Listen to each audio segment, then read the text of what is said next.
It's Week 9 of the National Football League. And coming up next is the Commanders' veteran linebacker. He put up numbers last week with a 9-tackle performance. It's the Commanders and the Eagles, and it's coming up next on Madden Football.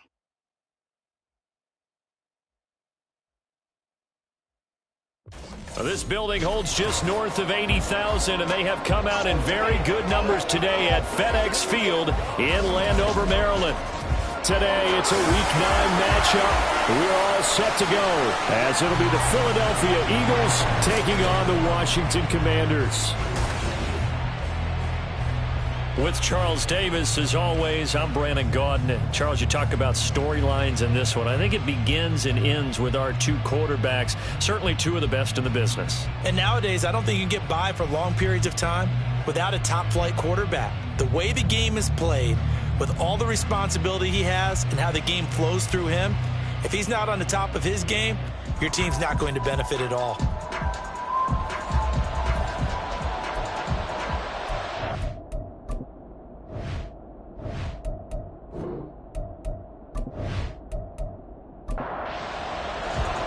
The first 2 months of the regular season down. What will the final two bring us as we're off in Week 9? From a yard or two deep, here comes a return. And the decision to come out of the end zone is going to cost him 5 yards as he's taken down right at the 20. So out comes the Washington offense onto the field.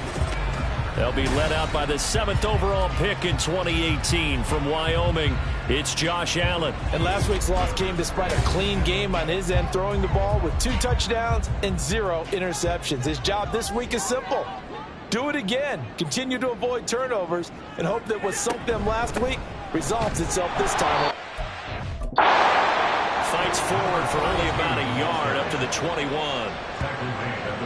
These are his numbers from last week's contest. 15 carries, 71 yards. I can't remember the last time we did a game and a coach didn't talk about establishing the run first. But they've lost 2 straight games, so they still want to do that. But they've got to have some contingencies, some other options. Expect them maybe to throw it a little bit to open up things and maybe run it a little bit more later in the game. That one, a gain of 20 and a first down. Well, for teams that like to play man coverage, running corner routes can be tough on them because of the ability of getting into it. Sometimes you're squaring it off. Sometimes you're just rounding it. Sometimes there's a fake. Sometimes there's not. That makes it very, very difficult for a DB to stay with it. And he's going to get this down to the 35-yard line. Turns out to be a great idea to tuck that one. Good for 24 yards. I am willing to bet that he got a monster grin on his face when he saw what was happening. Man-covers are so committed to denying a big throw that it pulled attention away from him, and he had an easy lane to hit, and hit it he did. From the gun, they'll try to run it. And he finds a little bit of room, enough for 4 yards. It'll be second down. You look at this Eagle defense. Against the pass, just numbers that they haven't liked. Number 30 in the league right now. You know, when actors get ready for a scene, they often ask the question, what's my motivation? But what's the motivation of this group? What's their mindset? What's the problem that they have? Will they create an identity that allows them to get better? Coming up here looking for 3 yards to pick up the first. Allen going to try and throw on third down. He's got his target. That's complete. And he has another first down as they'll get the ball down to the Eagles' 14. Well, we get a stoppage because, as you can see, a member of the Commanders in some obvious discomfort. While they come out and take a look at him, we will step aside for just a moment. On first down, they'll go to the ground attack. And now they're inside the 10 as he's brought down at the 9. Give him 5 on the carry there, and it'll be second down. It's a gain of 5. Brings up 2nd and 5. Now they'll run it on the toss. And they'll go backwards here, losing yardage to the 14. Give them a loss of 6 yards, and it brings up third down.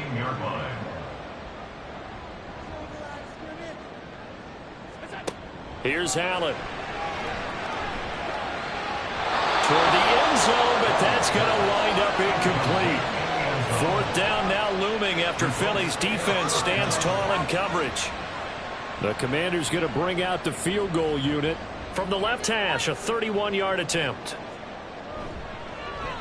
And his kick here is good. And the Commanders get out to a 3-0 lead. And all in all, a pretty decent opening drive, Charles. Pretty balanced. They had the passing game going and the rushing attack, too. I would think they have to be happy with that start because you get your ground game going, which means your offensive line and your runners are pretty happy, and then you get your aerial attack going as well. So your quarterback and receivers have smiles on their faces. Now both up to speed, awaiting their next possessions for this game. They can't wait to get started again. So here come the Eagles for their initial possession of the game. And leading them out is their fifth-year quarterback. I love just about everything about him. Love his game, love his makeup, love his moxie. One of my favorite words. This guy's a competitor. Gritty, tough, you name it, he's got it. But he did throw an interception in last week's game. That contributed to a loss. And despite the fact he threw 3 touchdown passes, he's going to be out there redoubling his efforts and trying to play better. 2nd and 6, just inside the 30. Out of the gun, it's Young. They'll roll him out right. And he can't get rid of it. He's taken down. They get to him for a loss of 4, and it brings up 3rd down on the sand. They'll come to the line here needing 9 yards to pick up the first. Young on 3rd down. And that's going to be incomplete. But, man, his first throw, that nearly went the other way. Instead, it's 4th down. And here's Brad Robbins now.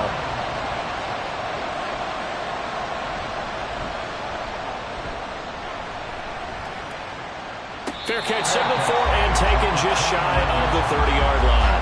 So possession goes over here on the punt. And it will be Washington football now with a 1st and 10.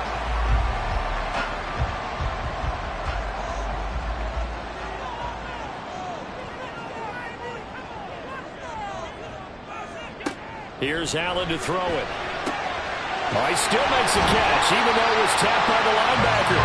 And he'll be taken down, but not before they reach the 50. That good for 21 yards on the catch and run. I just say from the defense's perspective, okay, they've got the lead, and they're getting all the bounces. What's going on here? I guess the good news for the other side, still 3+ quarters remaining. Yeah, maybe things will equal out over the course of the game.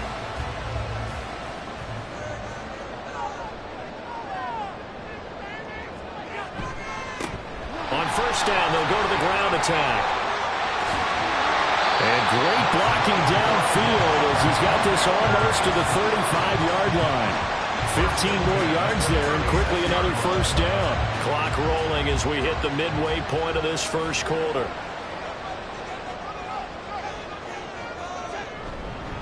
Running game working. They'll stick with it on 1st down. Nothing doing. Barely able to muster a yard to hit the 35. From the 35, here's a 2nd and 9. To the air, Allen. And it's a short one here, complete to his tight end. So 5 yards here, 5 on the play. And that'll bring us to a 3rd and 4.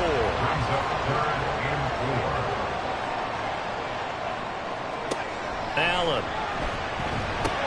He rifles one, and that's going to be intercepted. And the Eagles are going to get it back here just shy of the 20. Brandon, this is a veteran quarterback back there. He should know better than to make a throw like this. This is definitely not his best ball. And I think he knew this was trouble the second it was leaving his hand.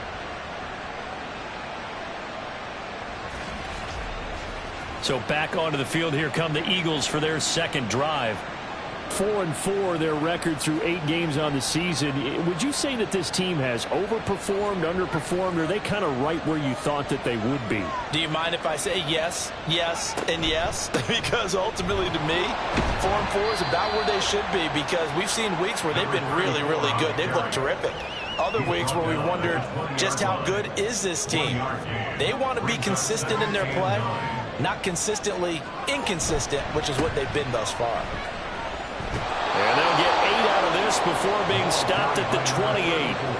Playing against a 3-4 front is really challenging for offensive linemen because they can do so many different things. But when you're running the football, if you can handle the nose tackle up front, and then maybe a guard can slide up to the 2nd level and block a linebacker, that when you have success running the football.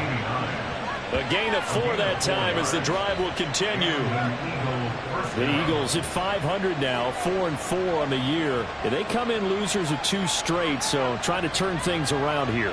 And you just mentioned 2 straight, and when you're talking about 2 games. Blitz coming, and down he goes. He couldn't get rid of it. He winds up losing a yard. It's second down. After the sack, here's 2nd and 11. Here's Young from the shotgun. And his throw is going to be incomplete. Certainly looked like someone was very confident in his ability to fit that one in.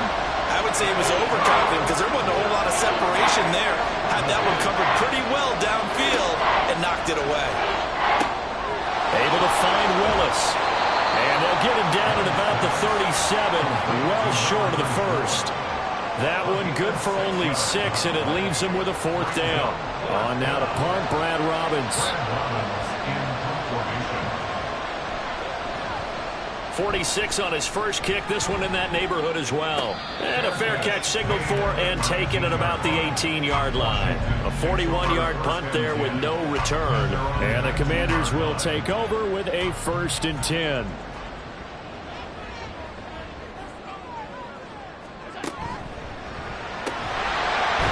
Quickly is Allen, that's complete. They'll be dropped at the 25 after a gain of 6. 2nd down and 4. At the 25-yard line. Allen going to throw. And this throw incomplete. And the defender all over him that time, and it's going to lead to 3rd down.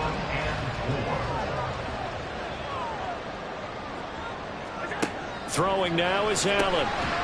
It's a short one here, complete to the tight end. And he won't get close. Only a yard, 4th and 3. Excellent job there defensively. Gave up the underneath to the tight end on 3rd down, and they made sure that they did their job. Got him on the ground and prevented him picking up a 1st down. Only 2 punts for him last week in the loss as he gets this one away. With it is Brown. Oh, heck of a move. Man. A nice return that time of about 14 yards. And the Eagles will have it, taking over 1st and 10. Here's the Philadelphia offensive unit now as they head out to take over possession. And they come in losers of 2 straight. And remember, they've got the open date on their calendar next weekend. But you think it's vitally important, Charles, that they focus on the task at hand here? Absolutely, because these players, they know what's coming up. And the difference between taking time off on a win versus doing so on a 3-game losing streak, that's absolutely huge because they may come back if they lose this game to a facility, and there may be new faces in there and some teammates lost. This is hauled in by Driver. And they're going to have this across midfield and inside the 45. 22 yards there, a 1st down.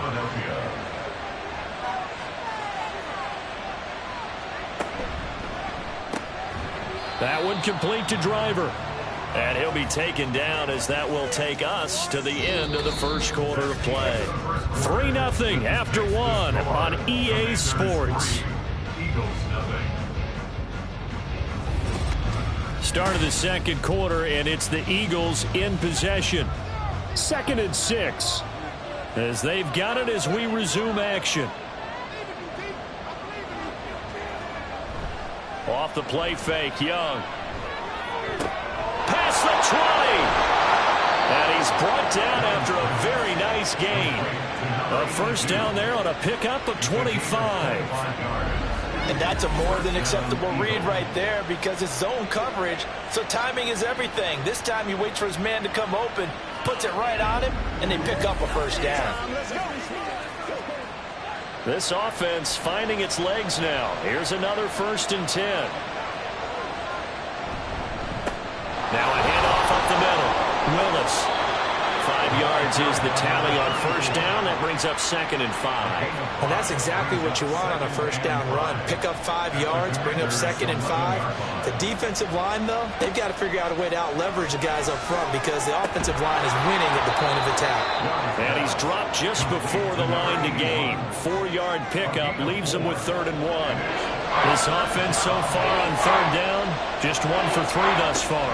They're up against a 3rd and 1 situation. Able to find the open man. That's complete. taken down, but he does have first down yardage. A third down gain of 3 yards, and that'll be enough.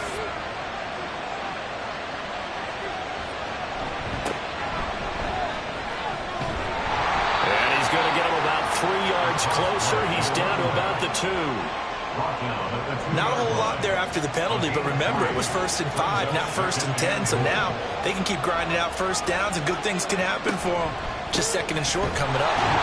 And this will result in him losing yardage back to the 3.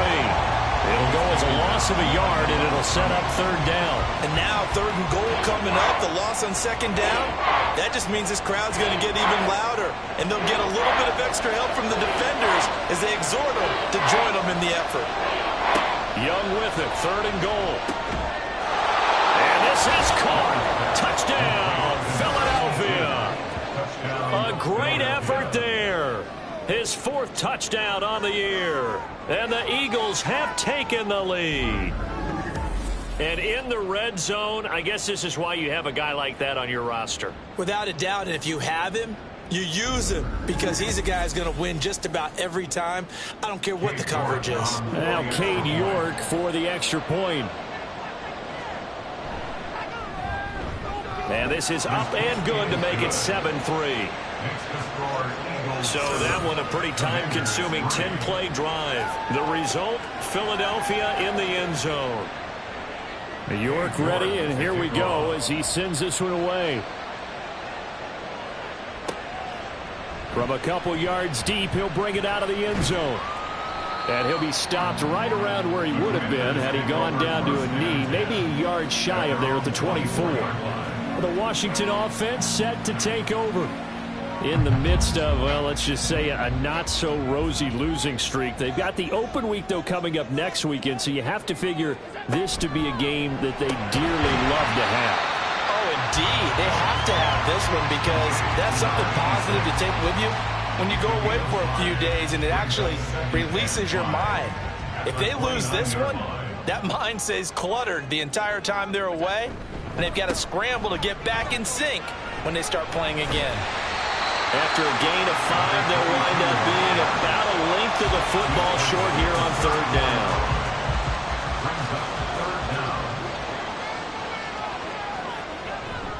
So they fake the handoff. Now Allen. And he'll be taken down, but he does have first down yardage. The drive stays alive. A 3rd down gain of 8. Well, he and his offense were staring down what was likely a 3 and out. Zero fear from his side, though. Never doubted for a second they pick up the first. He's ready to pull the trigger on a keeper the moment it revealed itself. And he'll be brought down, losing yardage back at the 40. 2 yards the loss, 2nd and 12. Brandon, you're a big lover of music. How about what you just saw there? This is what I call playing the piano for a defensive lineman, the ability to move laterally up and down the line of scrimmage. How about the way he just flowed and got to the outside part of the field and made that play?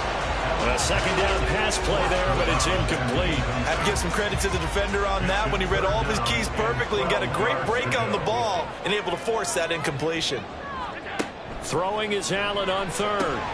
They'll try and set up the screen. It's complete. Oh, look at the juke. And taking it across midfield and inside the 45. They give him 16 yards there, and it's a Washington first down. You want to see a defensive coordinator get upset and throw his headset? This is the kind of play that'll do it. You force 3rd and long. This is almost sort of a give-up play. You're just hoping to get something positive, and it winds up breaking big, and they convert on 3rd down. So from Philadelphia territory now, here's a 1st and 10 at the 44-yard line. One back in the backfield, he'll get the carry. And he can only manage to get a couple. 2nd and 8 coming up. They suspected it was a power play up the middle coming at them, and boy, were they right. That defense got downhill in a hurry and limited them to just a couple on 1st down. Well, now hang on here because he appears to be shaken up. But the medical staff is going to come out here and take a look, and we will take a short break. This offense has converted 2 3rd downs on this drive already. This is 3rd and 4. Allen now looks to throw. And this pass broken up. The contact well timed there, and now 4th down. From a defensive perspective, they had exactly what you want anytime they want to throw the football. There was pressure on the quarterback. They were getting after him, and they tightened down on the receivers and forced the incompletion. And this will be out of bounds. Now it's a question of where they'll mark it. And they'll say it crosses at the 11-yard line.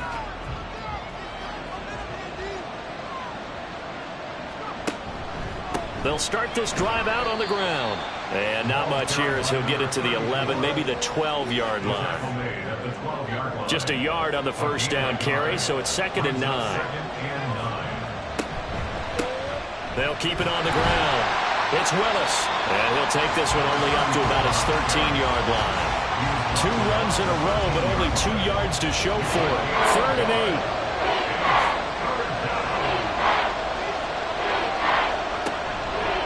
Play action. Young. That is caught. And he'll be corralled well upfield right around the 40-yard line. A pickup of 27. And they pick up the first down in the process. That catch, by the way, number 542 in his NFL career, that draws him level with Lance Allworth, who was a Hall of Famer with the Chargers back in the 60s and 70s. Yeah, the man they called Bambi. So if you're in that type of territory, catch the same number of passes he caught, you know you're on your way to a big-time career. And just think, he's not through yet. And they're going to get about 3 here out of this first down run, and that'll bring up 2nd and 7. 2nd and 7. Brings up 2nd and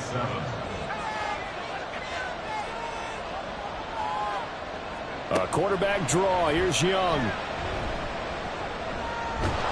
And able to break one tackle, but then quickly brought down. But a nice little gain. It's going to be a gain of 6 on the keeper, but it leads to a 3rd down. Young off the play fake. And he is tackled inside the 40, not quite to the 35. Opted to run for it. The decision a good one. Picking up the first, getting 14 yards on the scramble. Line of scrimmage, the 37 on 1st and 10. Up the middle they go. It's Willis. And down right around the 32-yard line. 4 yards on the pickup. They don't need to run another play here before the 2-minute warning. Let's see if they do it anyway. Now they'll try and set up the quarterback draw here. And they'll be inside the 25 now at the 24.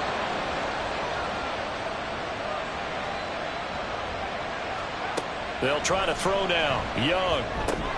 He'll find Driver here. And he's going to get a solid gain of 9 before being brought down. 2nd and right at a yard. Just need a yard here. 2nd and 1.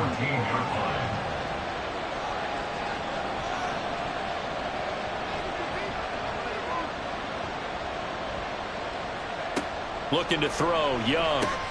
Looking left side, and he's got a man. That's Bradley. And the Eagles are going to be looking at 1st and goal as they move this down to the 4-yard line.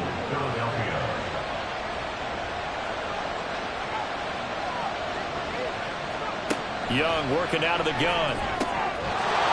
And that's going to be caught for an Eagles touchdown. From 4 yards out. And the Eagles will extend their lead in the final minute of the half. Partner, to me, that touchdown had something that was kind of rooted in that group seeing the future. What I mean by that is they had a plan. Let's find a way to score right here before the half, and that'll give us momentum going into the second half. Give us that cushion that we're looking for. They got that accomplished, scoring right before the half ended. York now for the extra point. And this one's right through to make it a 14-3 ball game. A pretty long drive that time. 11 plays all told. And it was capped off by an Eagles touchdown.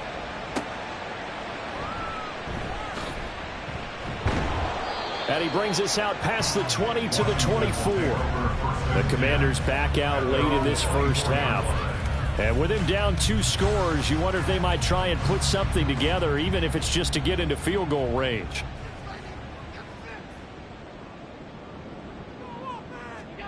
Throwing on first down is Allen. And this one nearly picked off. Kind of surprising to see a defender of his caliber let it get away, but get away it does, and it's second down. Now Allen. It's a short one here, complete to his tight end.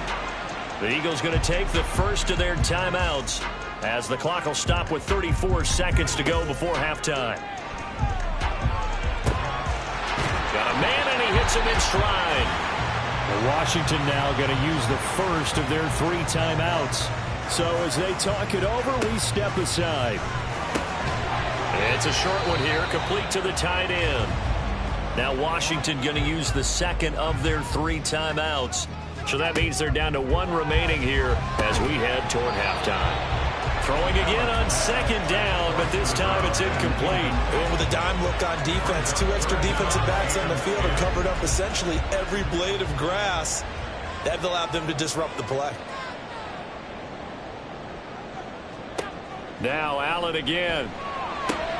Work in the middle of the field, and he's got one complete. And he takes this one down almost all the way to the 30. A big third down conversion with a gain of 28. Now a signal and a timeout call as it comes with 9 seconds to go in this first half of play. So even though it's first down, here's the field goal unit on now to try to get 3 before halftime. He was true on his first. This a tough one from 49 yards away.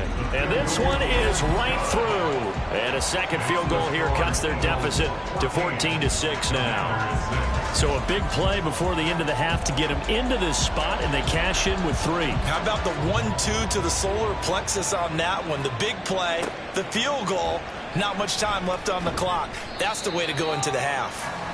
The Eagles take over first and 10 at their own 22-yard line. He'll take the knee, and the final couple seconds will tick by in this first half. So we have reached halftime here in what's an 8-point game. As we'll get you down the coast to Orlando for Jonathan Coachman at our EA Sports Halftime Report. Coach. Okay, all right, Brandon, thank you very much. Hi again, everyone. Let's get you caught up with what's going on around the NFL as we are officially into the second half of the season. We begin in the NFC. Carolina making the trip north to take on the New York Giants. And they have just about gone to halftime with the Panthers out on top. Justin Fields has thrown a touchdown pass. From there, we head down to the Sunshine State to check on the Jaguars at home in Jacksonville. And that game has gone to halftime with the visiting Texans out on top. Kyler Murray with 2 first-half touchdown passes. Lastly, let's motor up to the Motor City. See what's happening with the Lions at home at Ford Field. As you can see, the score there in the second quarter. 2 touchdown passes there for Brock Purdy. We were certainly treated to an entertaining first half. Both these teams with some high points and maybe a couple of low points as well. So it's going to be a question of who can be the most disciplined team going forward. Okay, Coach, appreciate it. A 1-touchdown game here as we get set to resume play in the second half. So the Eagles with the lead, and they're going to get this football first as the third quarter gets underway. And he'll get it up past the 20 to about the 22. So here are the Eagles to take over. They'd lost 2 straight coming in, but good news for them right now. They've got the lead and the football.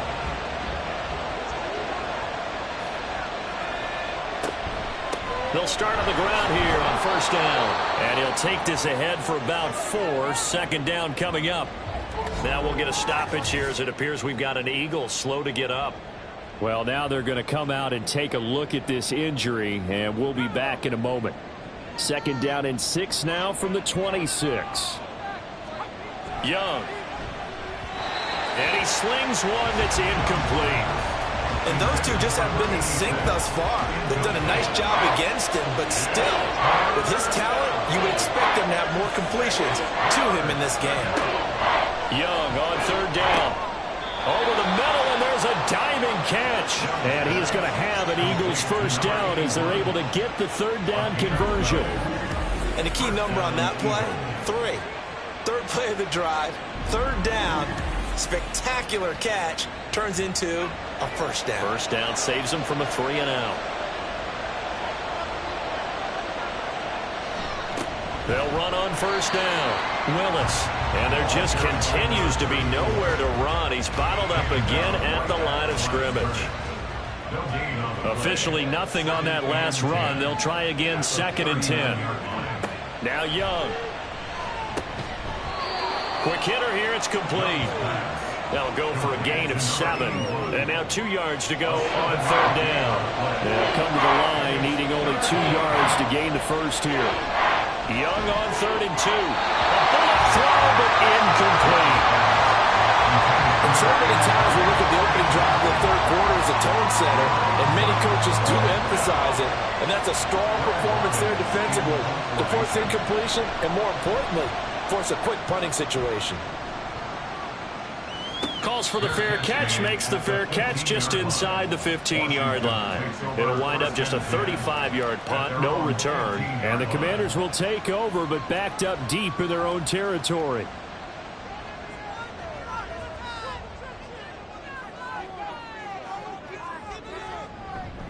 They'll start this drive out on the ground. And this will leave them a yard short.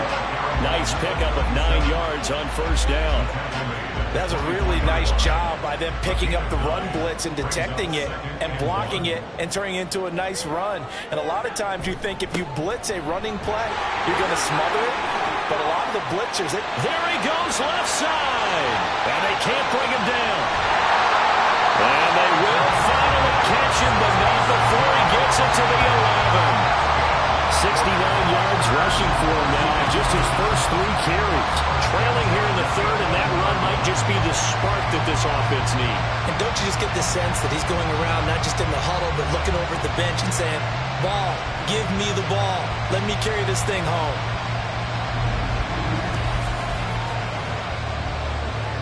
A real field flipper there as all of a sudden they've got a first down in the red zone. Now Allen. And he's going to have to eat this one as down he goes. It'll be a loss of 7 on the sack, and it brings up 2nd. Chalk that up as their first sack in this game, and they tallied 4 a week ago. And probably not as much exultation in that sack as what took us so long. Because when you get 4 the previous week, you're counting on continuing that momentum. They didn't get that done in the first half of the game.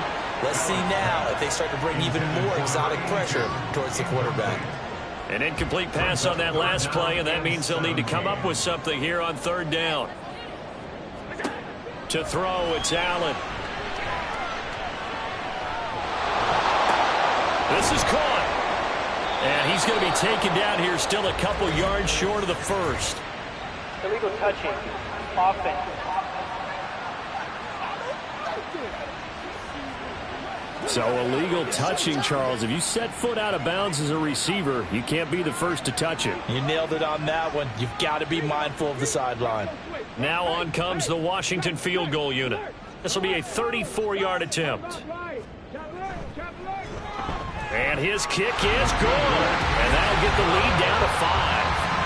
So it's a 3rd field goal for him now. He's accounted for all 9 points. I look down to the sideline, though. You can just tell they weren't too happy for 3. They wanted 6. So they have to have 6. Look, he's keeping them afloat, but they really need to do exactly what you talked about. They need to get into the end zone and score some touchdowns. Otherwise, he's going to have to kick a lot more field goals than just the 3 he's already put through the posts.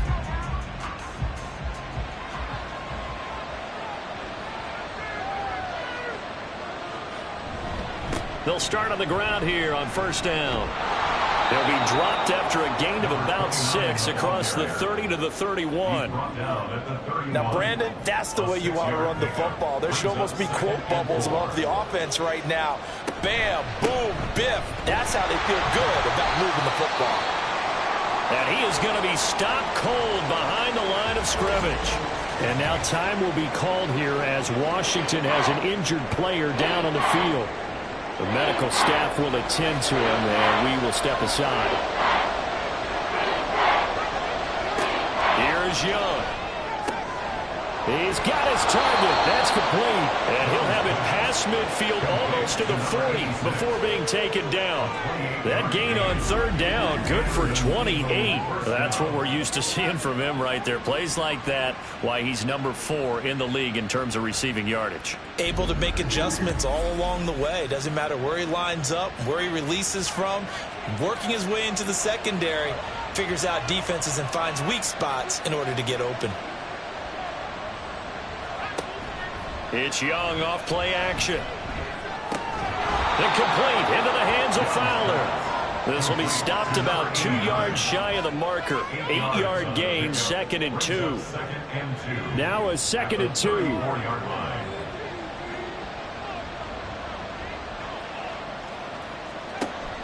They go play action. Young. That is caught by Fountain. And he's out of bounds. Almost gets to the 10. Back-to-back receptions for him, and it's another first down.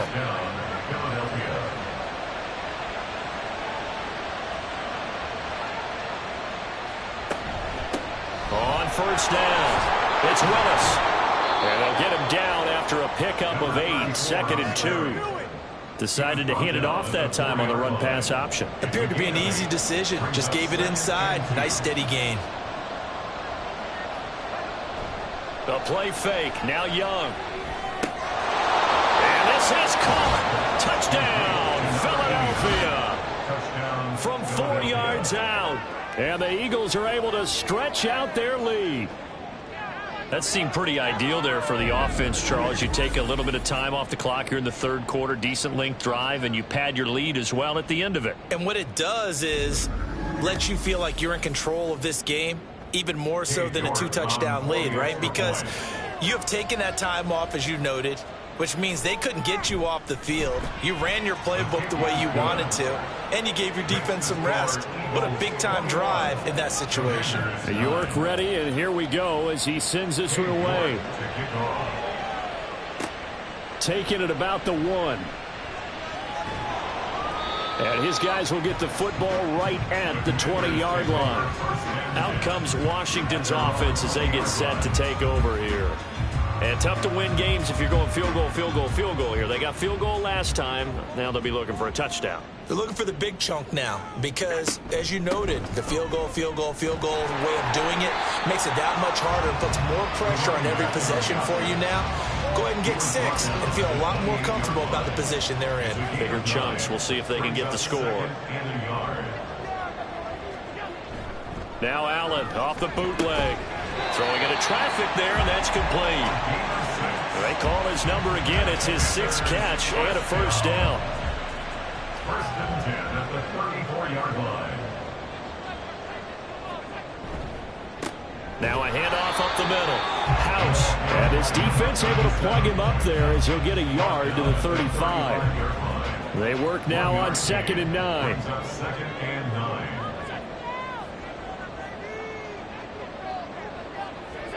Throwing now is Allen. And his throw's going to be incomplete. And there was a good opportunity to just want to ride there. A drop pass. I guess that's why they call them running backs and not catching backs. From the gun, it's Allen. Able to find the open man. That's complete. And he has another first down as he'll get the ball down to the Eagles' 39. They give him 27 yards on the third down conversion. It's taken a while for this offense to get going. A little creaky at the start, but they're oiled up now. A nice throw there, and they're really putting together a good drive. So from Philadelphia territory now, here's a 1st and 10 at the 39-yard line. Up the middle they go. House. He'll be hit down at the 33, 5 yards on the play. Brandon, 5 yards on that run. Let's get back to the huddle and make sure you're back. You spend time with your offensive line and give them credit. Hard to move those 300-plus pounders at the line of scrimmage, and they did for a significant chunk of yardage. And he's brought down, but not before he reaches the 8-yard line. 25 yards that time.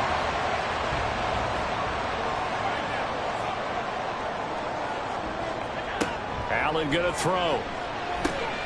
And he's got his man in stride, complete. That's good for a gain of 6, 2nd and goal. Nice rhythm throw there on first down. He located his tight end, made it a nice easy pitch and catch. Hoping he can break a tackle or two. Wasn't able to do that there, but still good yardage. They'll try to run this one in. And he is met in his tracks behind the line of scrimmage. Officially, it will go as a 1-yard loss, and that's going to lead to a 3rd down. It's now 3rd and goal. Here's Allen. Touchdown, Washington. From 3 yards out. And the Commanders are back within a score. Well, they had their chances in the first half, you remember, but had to settle for 2 field goals. This time they come away with 6. I think they actually got affirmation about what they were doing by getting a touchdown, because the field goals means they got in range but couldn't quite finish it off. This time they broke through, and that's great for the old confidence. But on the sideline, difference of a feeling between 3 and 6, is it astronomical or no? It can be at times, that's for sure. A lot of times the field goal feels like a disappointment. The touchdown, well, that tells you you're getting it done. Extra point splits the uprights, and this is back to a 5-point game. And he'll elect not to return this one, so they'll bring it out to the 25 on the touchback.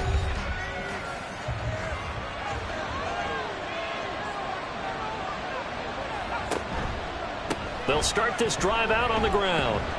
He'll work his way up the middle for a gain of about 4, 2nd down.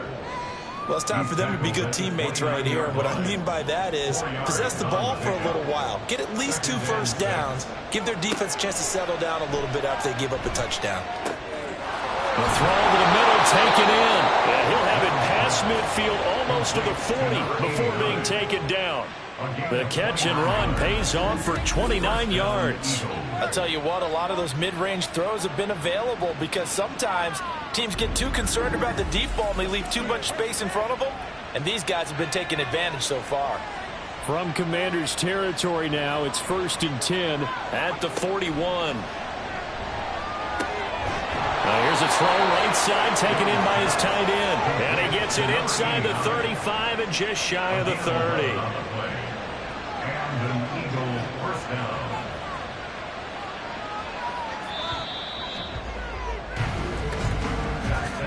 And as they come to the line, they will not be able to get off another play as time has run out on this 3rd quarter. This is the National Football League on EA Sports. Line of scrimmage, the 31 now on 1st and 10. Back now at FedEx Field. It's the Eagles in possession of the football and leading this one as we get ready to start the final quarter. That's into the hands of Edwards. Touchdown! A great play there. 31 yards. And the Eagles look like they're going to get back in the win column as they extend their lead here in this 4th quarter. Well, that's certainly going to bump up the old win probability index because now it's a 2-score game here in the 4th quarter. Yeah, you're taking me into that deep water now. Win probability index. This game's definitely not over. We're not looking at a 0.5% or something. It's just 2 scores. But the way that this team has played, to me, what I've seen, they absolutely deserve to win this game. They've been the better team by far throughout. Extra point by York is up and good. And it gives his guys a 12-point advantage. York ready, and here we go as he sends this one away. And here comes a return from just beyond the goal line. And he returns this to the 22. The Commanders' offense returning to the field. Well, that last touchdown we just saw, what an important one. Now it's back to a 2-score deficit for this crew as they take the field here, and they are in desperate need of finding the end zone.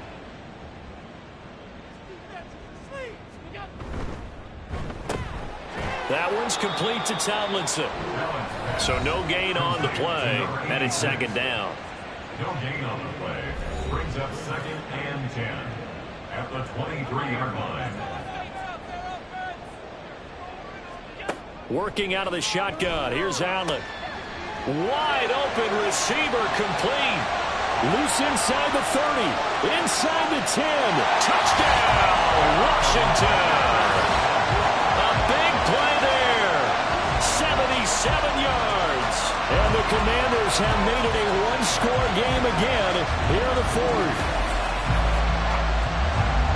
So that's a really big play here in the fourth quarter. And don't look now, they're right back in this game.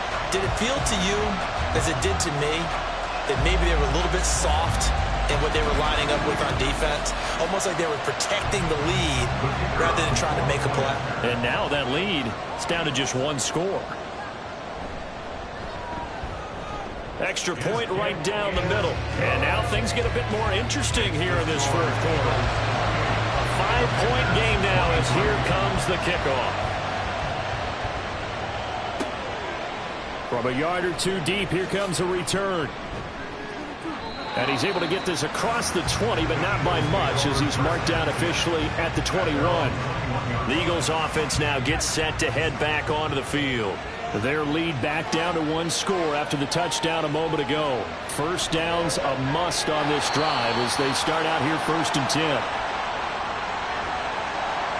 Young's incompletion on first down leads to a 2nd and 10. Now a handoff up the middle. It's Willis. And they're able to get this one across the 35. Now we get a stoppage because, as you can see, a member of the Commanders in some obvious discomfort. So as the medical staff takes a look, we'll step aside. So from the 36 now, 1st and 10.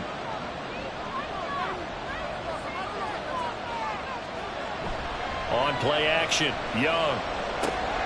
Able to find Willis. So he stopped for no gain. And it'll be 2nd down.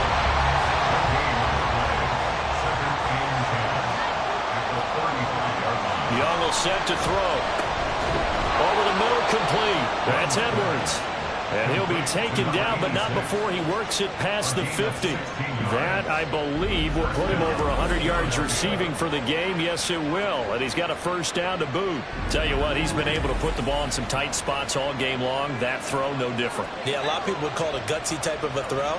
I think he looks at it as, I can do it, so it's not that big of a deal to me, and I'm going to keep firing. Now he's tackled a yard short of the marker.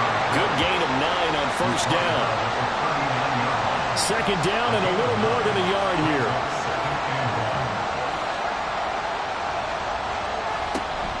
Off the play fake, Young. Under a heavy rush, and down he goes. They'll wind up losing 10 on the sack, and it'll lead to a 3rd and long. Yeah, some real defensive resistance there, saying not so fast to a good drive. They had marched to the end zone the last time out.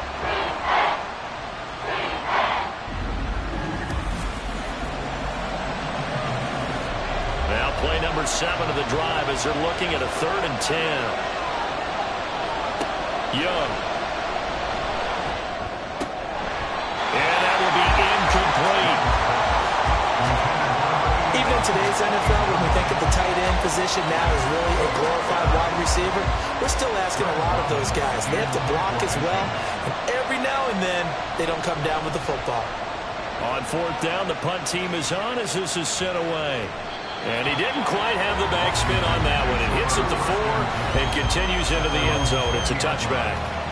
And the Washington offense going back to work. And you sense the tide turning. They scored, then their defense forced the punt, and now a chance to ultimately take the lead here late. On first down, Allen. And that one drops down, incomplete.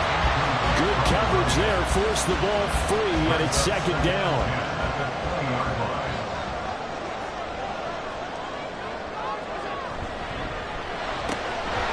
Firing quickly is Allen. That's complete. And he stopped right at the 25 after a gain of 5.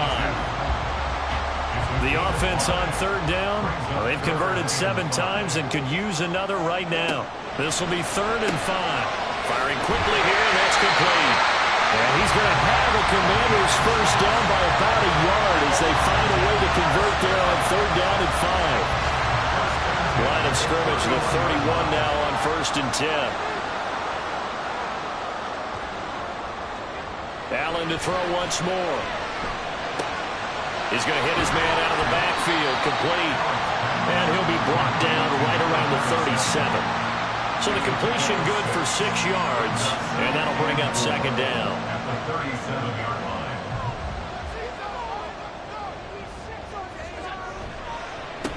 They run the counter. House. And they bring him to the ground just shy of midfield.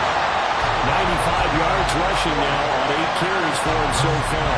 Another carry for their leader and a good one. It's crunch time. They'll need him to continue to be productive in both the run and passing game in order for them to try and snatch a victory. Allen's throw is complete.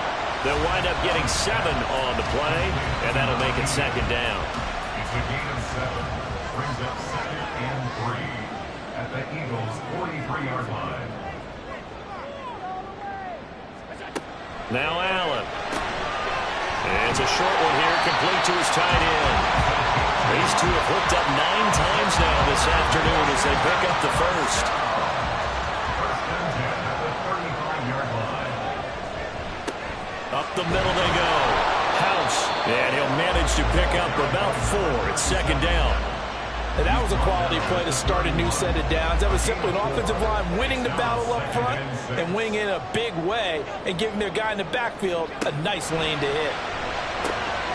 Now here's a throw. It's complete. And he'll go down at the 26 following a gain of 6. Here comes third and about a foot.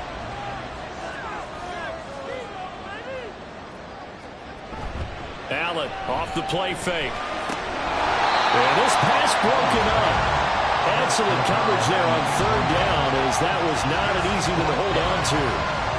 Well, he'd been targeted quite a bit on this drive, and finally I think the guys on the defensive side, they said no more. They slapped the double coverage on him, made it very tough for him to get the ball. And he's going to have a Washington first down. They didn't get a lot, but they do convert on fourth. First and 10 at the 24-yard line. Play action. Now it's Allen. Looking downfield, and that's caught right side. He's got his man. 19 yards on the pickup there, and now they'll have it first and goal. And here we are in the fourth quarter, partner, and we watch them drive for what would be a go-ahead touchdown. And you and I both know this is where you need a quarterback who can keep his cool back there, not just for himself, but to keep the rest of the team relaxed too.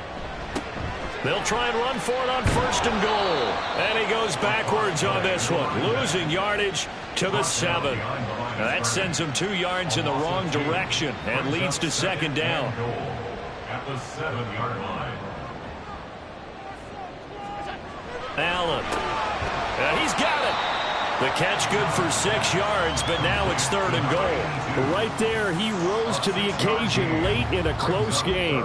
It's something he thought about, dreamed about, and worked on throughout his career.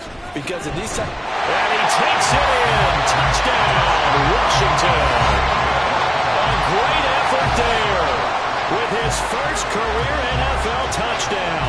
And the Commanders put together a fourth-quarter drive to take the lead. And this is a time of game where offensive lines can really dictate a team's fortunes. It's been a tough battle. They've been out there for a long time. But this was a question of who can wear down who. And that's excellent work to put a long drive together and finish it with a touchdown run to take the lead. Allen will try to throw for it. It's complete, and he will not get there. He comes up short. And they're unable to push this lead to a field goal as it'll remain a one-point game.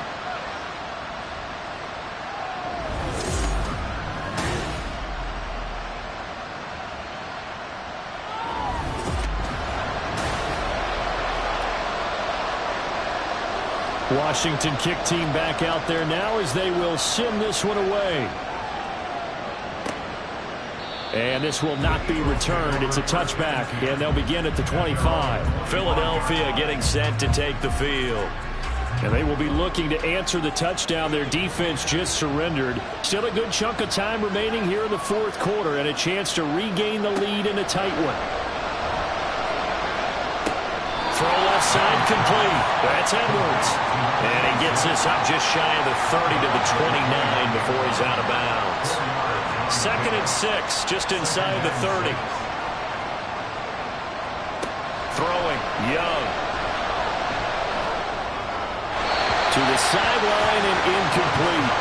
At this point in the second half, one mistake on a forced throw could doom your chances of a comeback. So that's the right call there to just throw that one away. Young on third down. stall out. It's intercepted. And he is going to get this one back to the 20-yard line. Well, that's a drive killer right there. Not a really confident throw either. This one was kind of up for grabs, and it's going to come down the hands of the wrong team.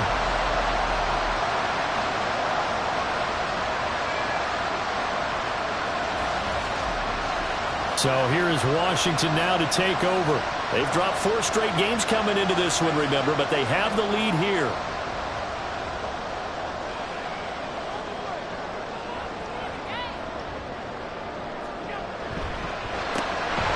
Quick throw here by Allen, complete. This will be a 5-yard pickup as they move it from the 20 to the 15. And now time will be called here as Washington has an injured player down on the field. Hopefully, obviously nothing serious here. Medical staff, though, going to take a peek, and we'll take a break. Now Allen.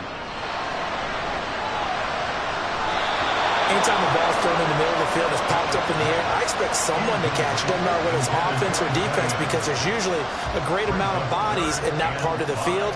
In this case, no one came up with it. Here's Allen to throw it.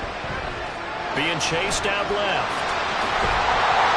And he'll be taken down, but he does have first down yardage.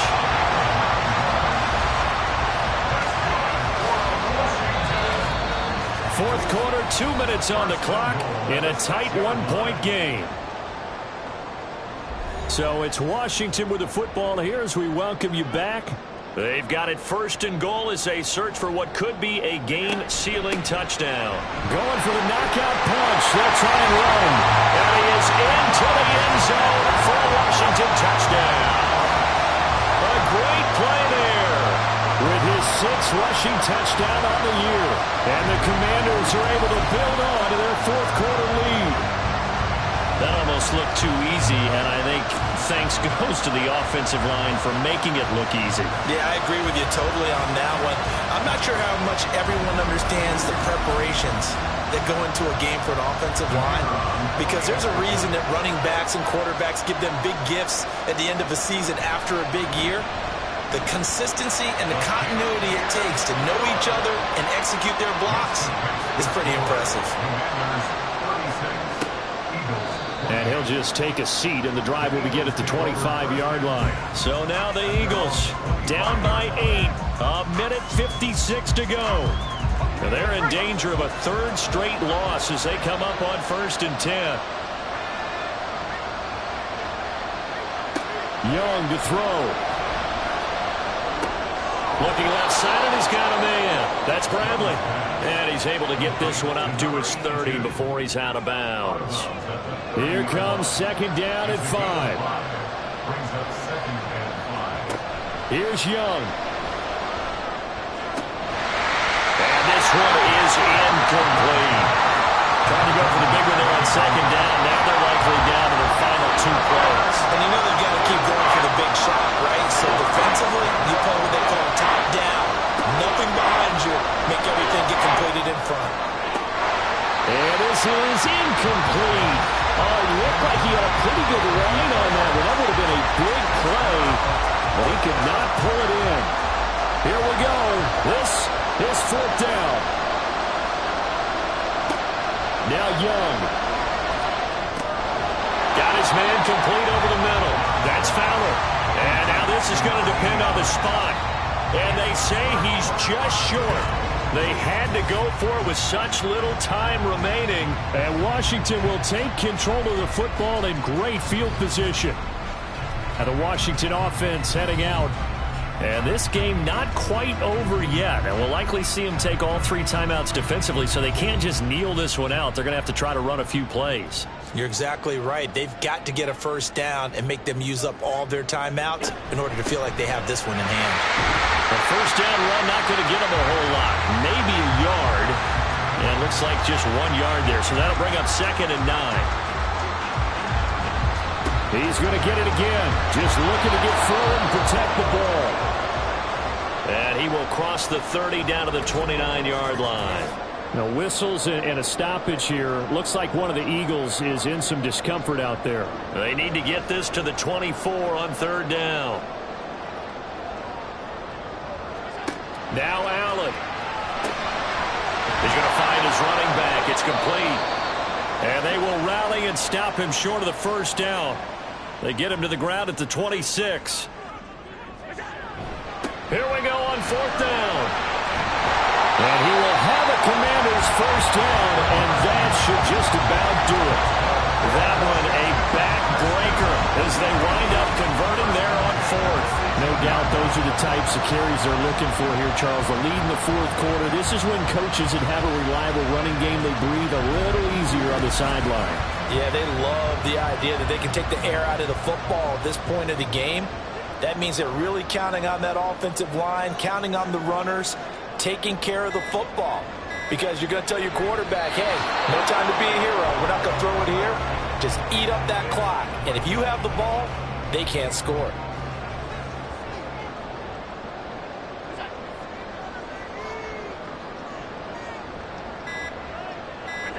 Allen down to a knee, and that should just about do it.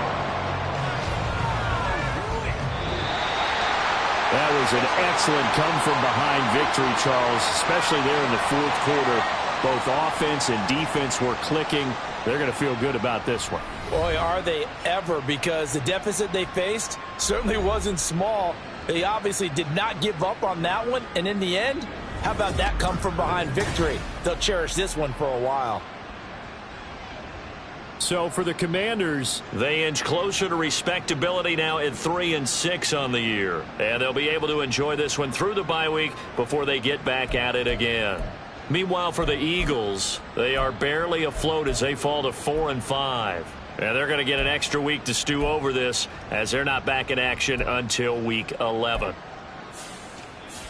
I'm Brandon Gaudin. Certainly have to thank Charles Davis, my broadcast partner, and our entire crew. We'll catch you next time right here. It's the NFL on EA Sports.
It's week 9 of the National Football League, and this one features the Saints' speedy running back, your standard at running back this season, pacing the league in rushing. It's the Saints and the Falcons on Sunday night primetime.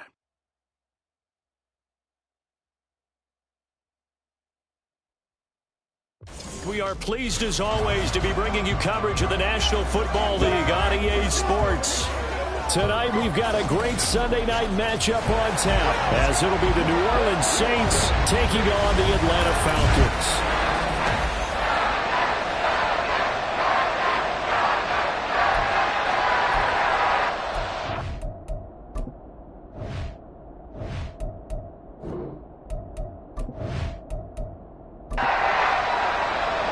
The first 2 months of the regular season down. What will the final 2 bring us as we're off in week 9?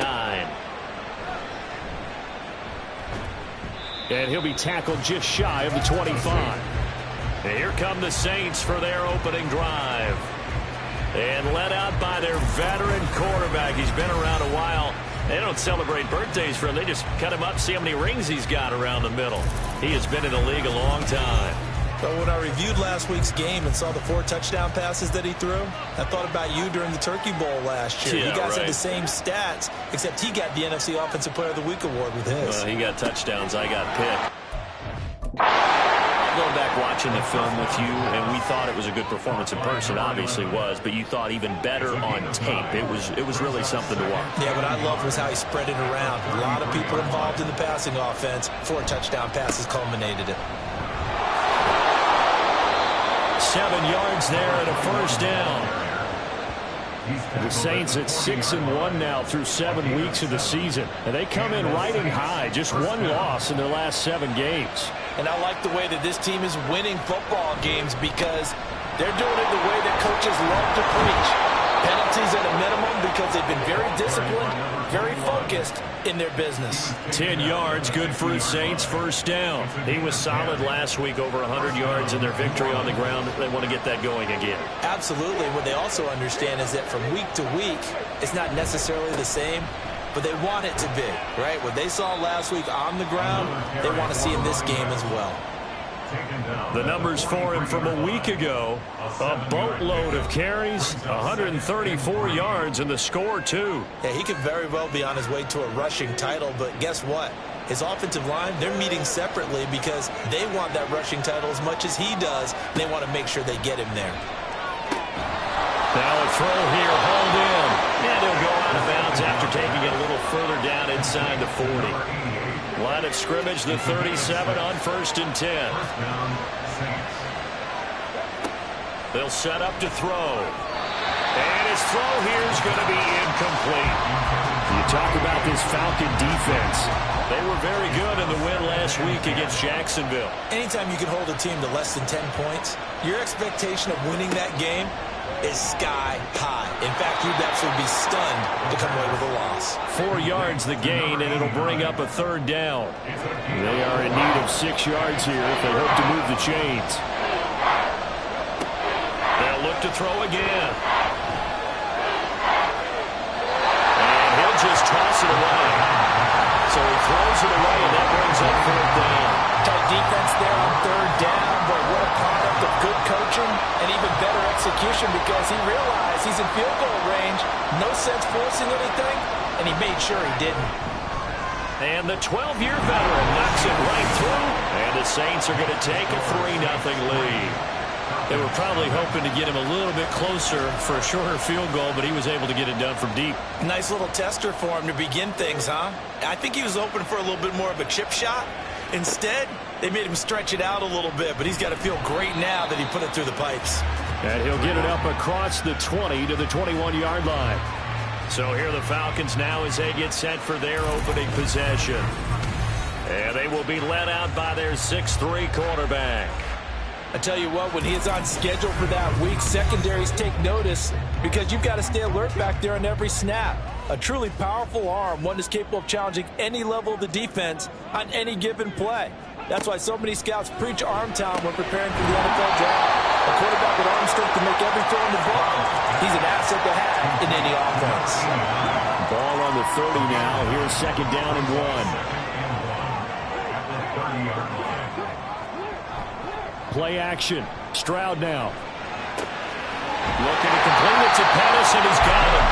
A gain of 5, good enough for the first down.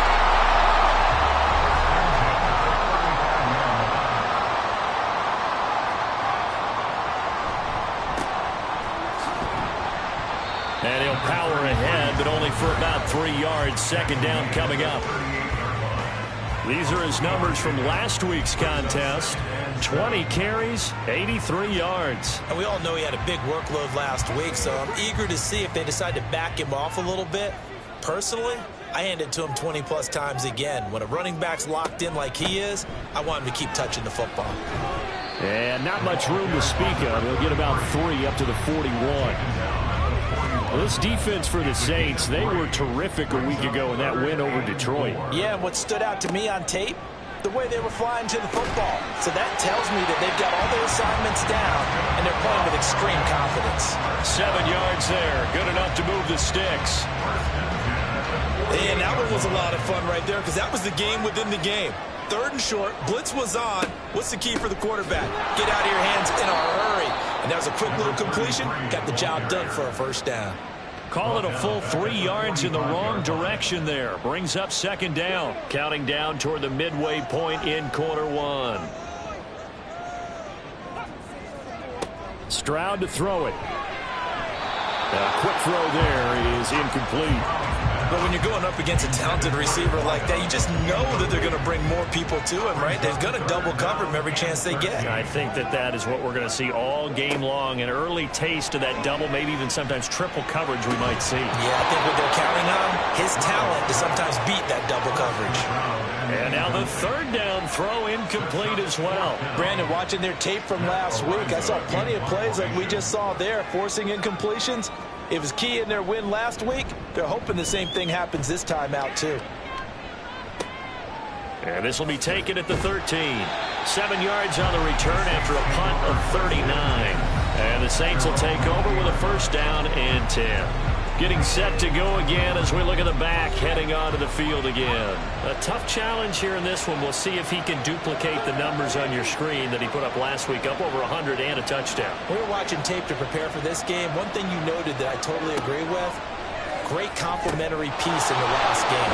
You know, they were able to throw it pretty well. He ran it exceptionally, and they hope to continue that same formula in this game. Complimentary with an E, not an I. That's my English teacher right there. A lot of tight ends just use their size and their strength, try to occupy some space and kind of body people away and catch the football. But not this guy. He's a refined route runner. Makes me wonder if he took some dance classes in his background with his footwork. On first down, he'll drop to throw. And a quick throw here, that's complete. It'll be a gain of 5, and it'll be second down.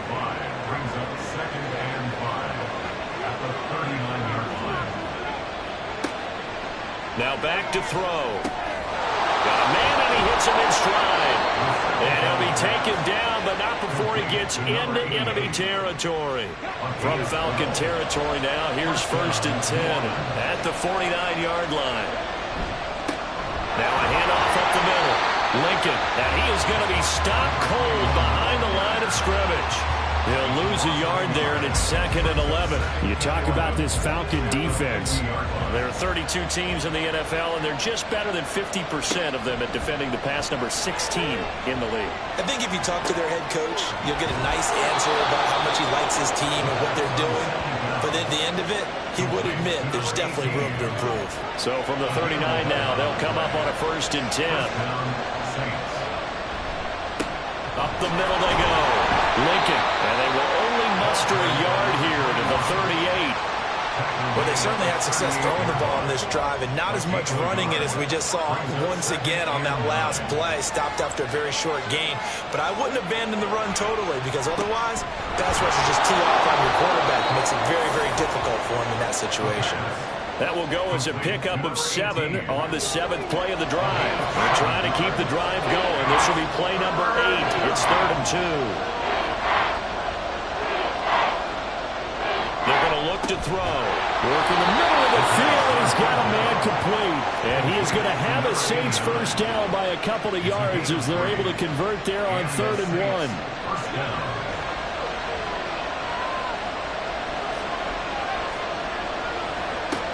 They'll set up a throw. Oh, he's got a man wide open, complete. And down he goes, taking it inside the 10, just shy of the 5 at the 6. And coming into this ball game, this was an offense that wasn't just talking about the notion of ball control. They were preaching it. They wanted to win the time of possession battle, and they've done so here. This drive's taken up quite a bit in the first quarter. Now they are set up 1st and goal. Again, he'll drop to throw. And he's got it. Touchdown, Saints. A great effort there. His 2nd touchdown on the season. And the Saints are able to add on to that lead. Well, that's about as quick of a passing touchdown as you'll ever see right there. Everyone has a section in their playbook called the quick game. That was the super quick game. Out of the hands of the thrower. Bam, right to the receiver, successfully for a touchdown. How in-depth is that quick game part of the playbook? It's pretty in-depth because people want the ball in the hands of the quarterback into the playmaker's hands downfield as fast as possible. There are a lot of plays, a lot of options involved with that. Fielded just outside the goal line.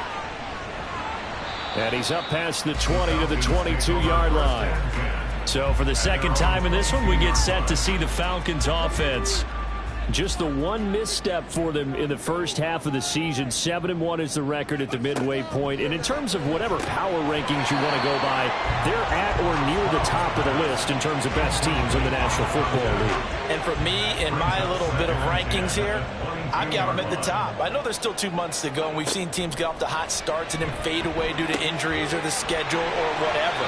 But unless there are a rash of injuries on this team, I'd be surprised if they aren't a 1st or a 2nd seed come playoff time. That'll wind up a gain of 27 on the catch and run. You can almost hear the sigh of relief coming from their sideline and from their point on the field, because this has been a tough start for them thus far. A much-needed first down there. They needed something good to happen. Plays like that will continue to help them dig out of this hole. The throw over the middle, taken in. That's good. The completion there for 7 yards, and that will bring up 2nd down. It's a gain of 7. Brings up 2nd and 3 at the Saints' 43-yard line. 10-0 the score after 1 on EA Sports. Back now in Atlanta, 2nd quarter action. The Falcons with the football. From the 43, it's 2nd and 3. As they've got it as we resume action. On 2nd down, they'll run it here. What a nice burst there as he'll take this inside the 30 to the 28-yard line. 15 yards, first down, Atlanta.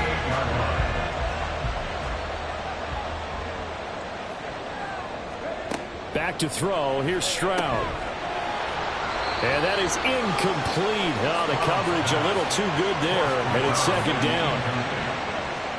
It's 2nd down and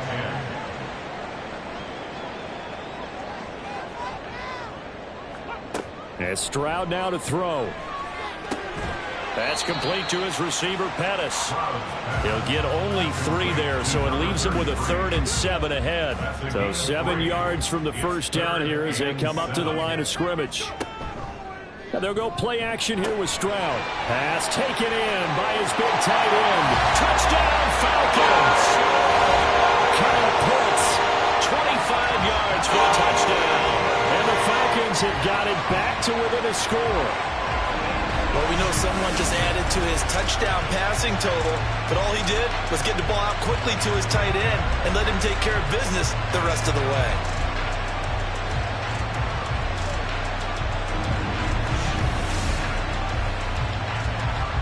try here for the extra point.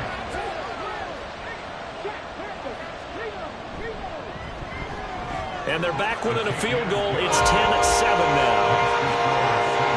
So this drive spans 7 plays. And it was the tight end Kyle Pitts finishing it all off on the touchdown reception. And he'll take it up past the 25 to the 26-yard line. He threw the touchdown pass on that last drive, his 20th on the year. And he'll start again here, first down.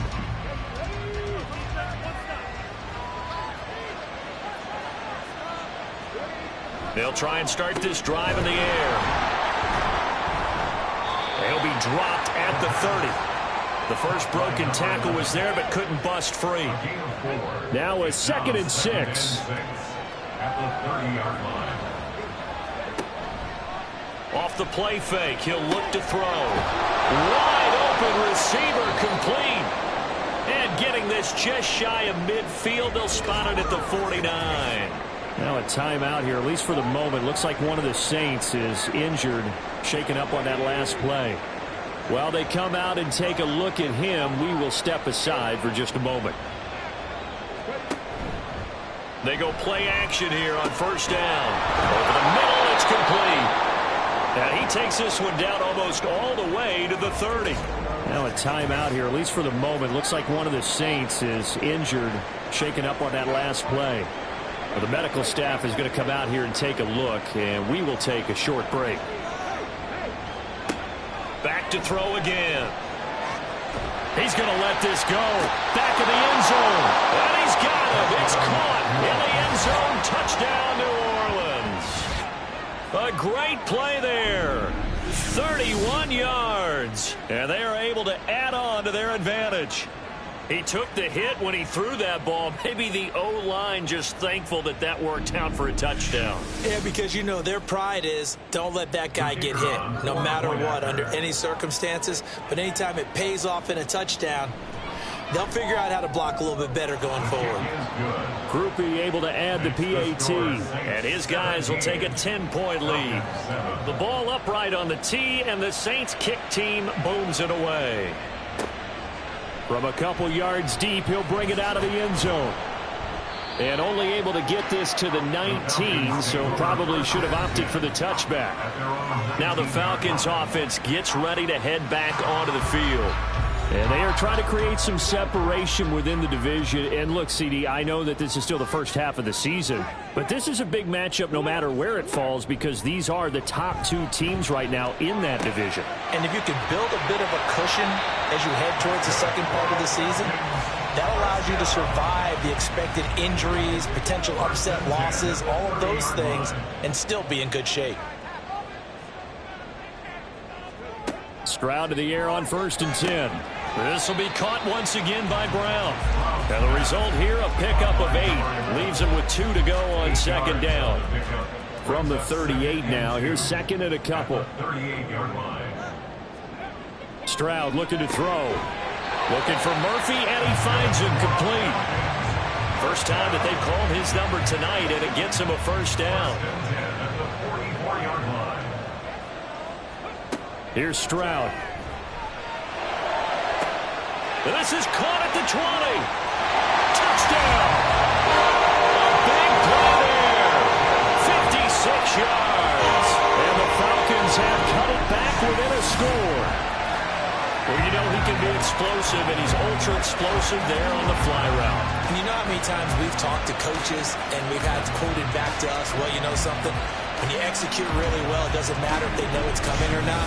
Well, sometimes athleticism beats you as well. He just took off and went. And that's almost like one of your Turkey Bowl games, isn't it? Just go long, Backyard. man. I'll hit you. And it worked really well for them. Point after, right down the middle. And it leads down to a field goal at 17-14. Atlanta's 11 ready to go, and they kick it away. And here comes a return from just beyond the goal line. And only able to get this to the 19, so probably should have opted for the touchback. Now the Saints offense, they get ready to go back to work here. And, Charles, if the season ended today, and it's not going to, we still have December left. More football. We're only in November. But they would be a wild card team, and that's great. They'd be in the playoffs, but you know they're trying to bump up to be one of those division leaders. That guarantees you at least one home game in the playoffs, and that's what you're really seeking. But there also isn't much margin for error for this team, right? Because right where they're sitting, a 2-game losing streak could have them out of the playoffs, so they've got to make sure they continue to keep the momentum going. Absolutely. There's some sharks smelling blood in the water behind them. Here is 3rd and 5. They'll drop the throw. And the throw there going to be incomplete. I like the calmness of how he played the ball here. No panic in his eyes as that throw arrived. Tracked it from the moment it left the quarterback's hand, and that's just where he needed to be to knock it away. He was only asked to punt once in the victory last week as he sends this one away. So a change of possession here on the punt. And the Falcons will be taking over 1st and 10. Atlanta now coming out on the field. And, you know, it's certainly a lot of football left to play. We're not into December yet, but right now where we stand, they're in first place in their division, looking really good and looking to be a threat come January. You know, are you one of those early holiday shoppers, partner? Are you one of those guys get your list done? Because I think about what every team has on their holiday shopping list right now. What's the number 1 goal? Make the playoffs. Number 2, win your division. Number 3, and I think the biggest goal of all, try to get the number 1 seed so you get that first-round bye and ensure you don't have to go anywhere in January and hopefully get to the Super Bowl that way. But one of the ways that quarterbacks keep all the receivers alive in a play, never lock in on any one guy. Make sure you keep your eyes moving, scan the field, and here he finds the open guy for a nice pickup. Meanwhile, the throw here is complete, and he is tackled inside the 40, not quite to the 35. This duo locked in, 14 yards there, and a first down.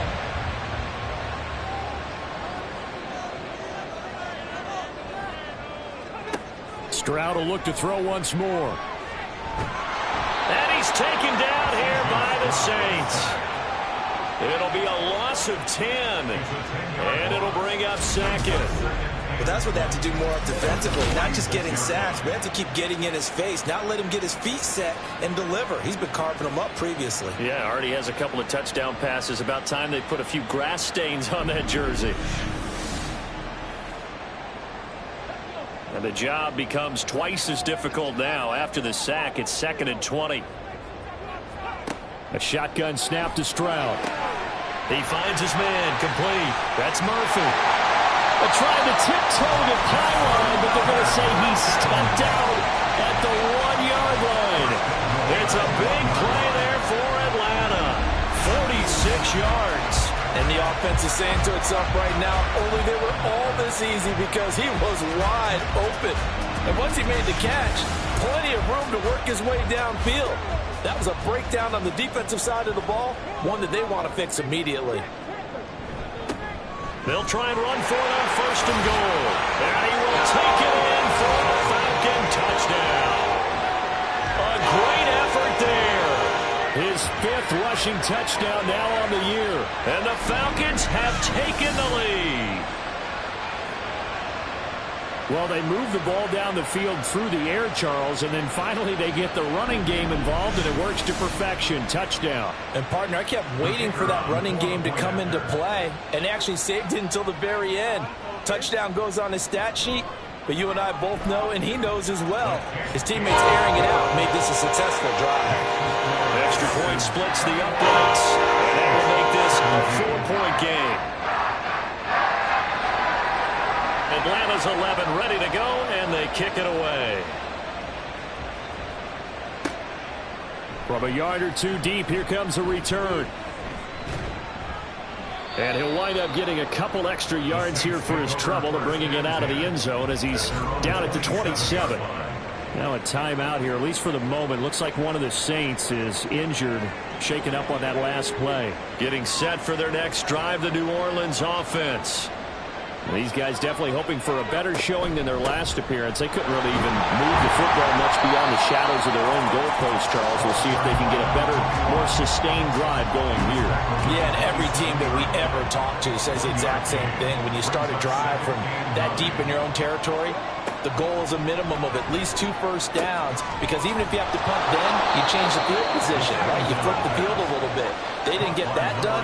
This time they want to string together a nice drive and help themselves out. The Saints on 3rd down, just 1 for 3 thus far. Here it's 3rd and 2. Now a handoff up the middle. Lincoln, and he is going to have a Saints first down by about a yard as they're able to convert on 3rd and 2. And hold on here, because on that last run, it looks like we have a player who was shaken up. Well, now they're going to come out and take a look at this injury, and we'll be back in a moment. They'll look to throw here on 1st down. That one's complete out to Michael Mayer. And he's going to get a solid gain of 9 before being brought down. 2nd and right at a yard. Ball on the 47-yard line. Here's 2nd down at a yard. Up the middle they go. Lincoln. And now they're going to get him down right at the line of scrimmage. No gain on the play, and now they're faced with a 3rd and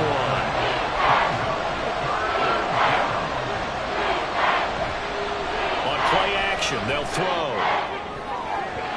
And he knocks the ball away, and it falls incomplete.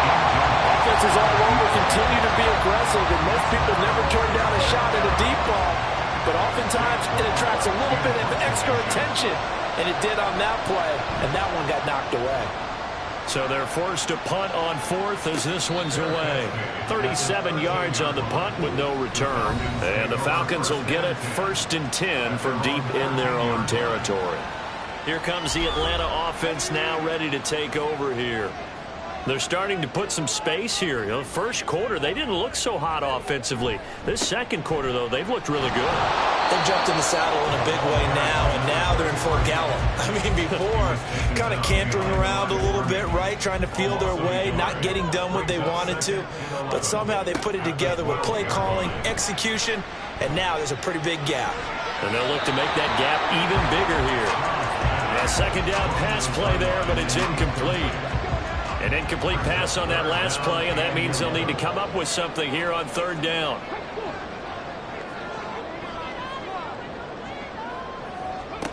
Now Stroud. And he bats it away, and it falls down incomplete. Has to be a little bit of frustration there. Back-to-back incompletions. Receivers blanketed on both attempts, this time on 3rd down. On 4th down, Matt Araiza sent on to punt. And now a fair catch called for and taken just outside the 40-yard line. So possession goes over here on the punt. And it will be 1st and 10 as they take over.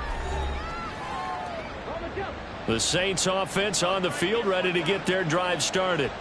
The crowd may be losing just a little bit of the edge after back-to-back punts. They want some big plays. They want to see some offense. They want to see somebody break away, whether it's through the air or on the ground. Now it'll be interesting to see where the patience is on both sides. Each head coach, can you hang in there and not try and force something that could put your team in some jeopardy? Now 2nd and 3.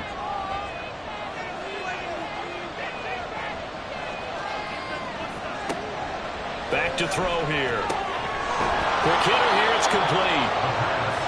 They call his number again. It's his 6th catch and a 1st down. Back to throw. Firing quickly here, and that's complete. And he'll be taken down at the 44-yard line. Here's a play fake as they set up to throw. And this one's incomplete.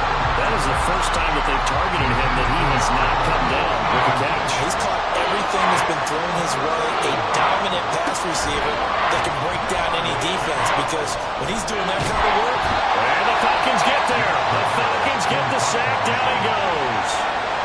Now the Falcons going to use one of their timeouts as they'll head to the sideline and talk over what to do next. Now the Falcons offense, they get ready to head back out here. And now with still more than a minute to go in what's been a tight game, you figure we'll try to see them move the ball downfield. And remember, they get the kickoff to start the second half, so this is a golden opportunity for them to go down there and put up a couple of sixes back-to-back. What a momentum swing that would be. Yeah, you might be able to get a 2-for-1 without ever even giving up the football. And he's dropped just shy of the 25 at the 24.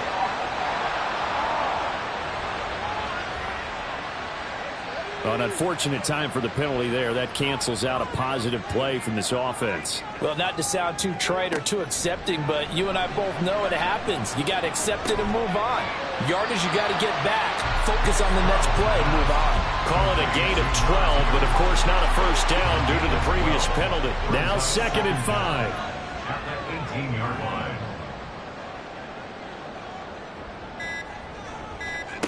Stroud to throw it. Throw over the middle, going to be caught here by Pitts. The Falcons going to use the second of their timeouts as the clock will stop with 21 seconds to go here in the first half. And they'll throw it with Stroud here, 1st and 10. Oh, he put it on the carpet, a fumble. And it looks like one of the DBs has it. And to the 43, so down inside the 45 to the 43-yard line. That's where they'll take over. We have seen this before, and we know coaches preach about this and work on it all the time. Catch the ball. You know there's going to be some traffic somewhere. They've got to put it away and secure it as they try and get downfield. But the Saints going to go on offense one final time. And now before the ball changes hands, they're going to take a look at this just to make sure that they have it right. Now the question, was the knee in fact down before this ball comes loose? And is the video convincing enough to overturn it? A lot of factors here. Remember, you also need clear possession of the football afterwards. This is a tough one to overturn. Falcons going to use their third and final timeout as the clock will stop with 18 seconds to go in the first half. So that one overturned. They say the knee was down, and that will not be ruled a fumble. Here goes Stroud again. Targeting Pitts on the out route, and he's got it complete. Well, he's going to be out of bounds, but not before he takes it inside the 40. The Falcon passing game looking good on this drive as they get the first down.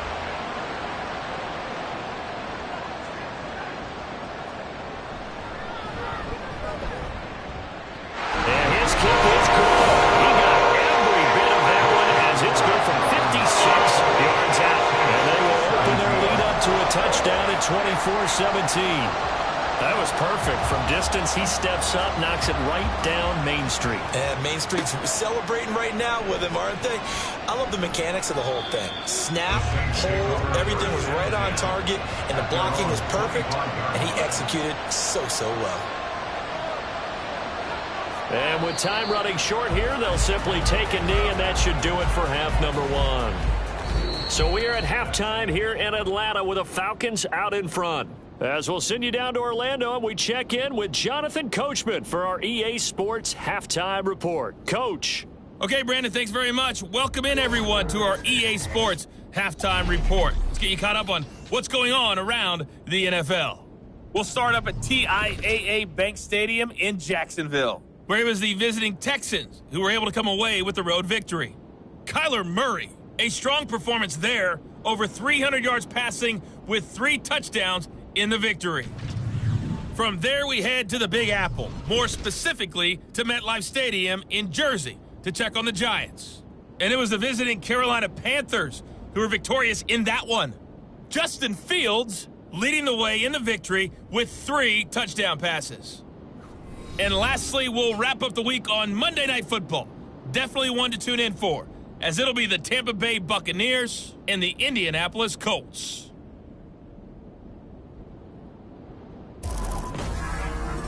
We just watched a very good first half out of the Ohio State man, C.J. Stroud. He came on after a slow start to fire 2 second-quarter touchdown passes and give his guys the lead at the intermission. All right, Coach, thanks. Yeah, both teams likely to make some changes in what's been a closely fought battle to this point. It's been a shootout so far. We'll see which defense can make the adjustments as we get back underway in the second half. And this will not be returned, so the second half begins with a touchback. So here are the Falcons to take over on offense. They're on a 3-game winning streak, and right now looking good in this one as well. They'll start on the ground here on first down. And this will be a gain of 5 as he gets it to the 30. Running lanes were at a premium in the first half, but he's able to find some room there, and he's hoping that that's a precursor of a big second half. Now an option play on second down. Stroud is hit, and the ball is loose. And this is picked up by the Saints. And his guys will take over at the 25-yard line. So that play, I mean, it was pretty well blown up from the start, and it results in a turnover. Yeah, and when you're running the option like that as a quarterback, you have so many different keys and reads to make that sometimes as you're making them, you're not protecting the ball the way you should, and it gets popped free.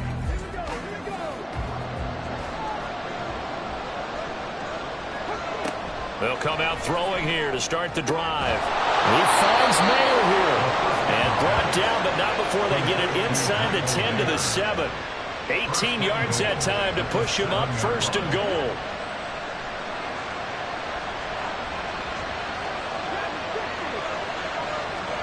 They'll set up to throw.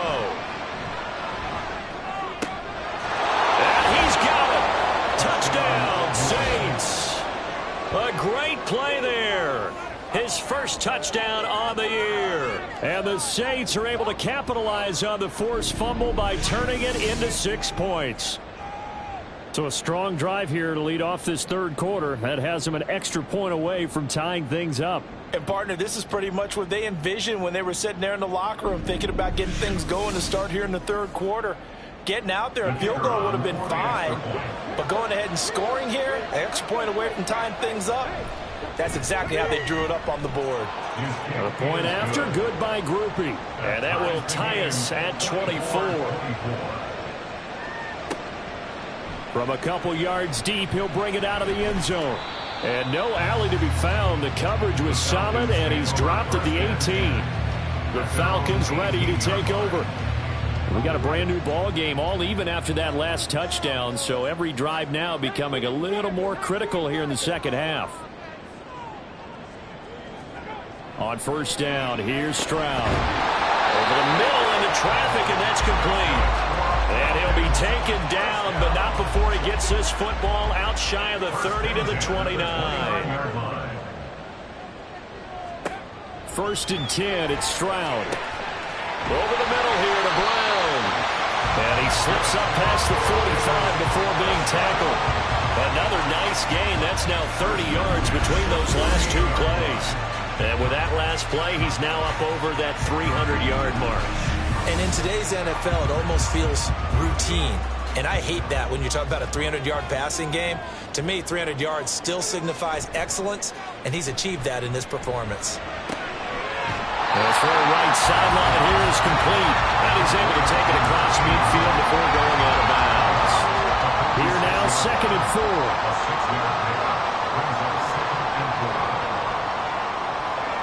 The throwing again is Stroud. Short throw caught by Pitts. And Pitts is going to pick up the Falcons' first down as he'll get this down to the 41.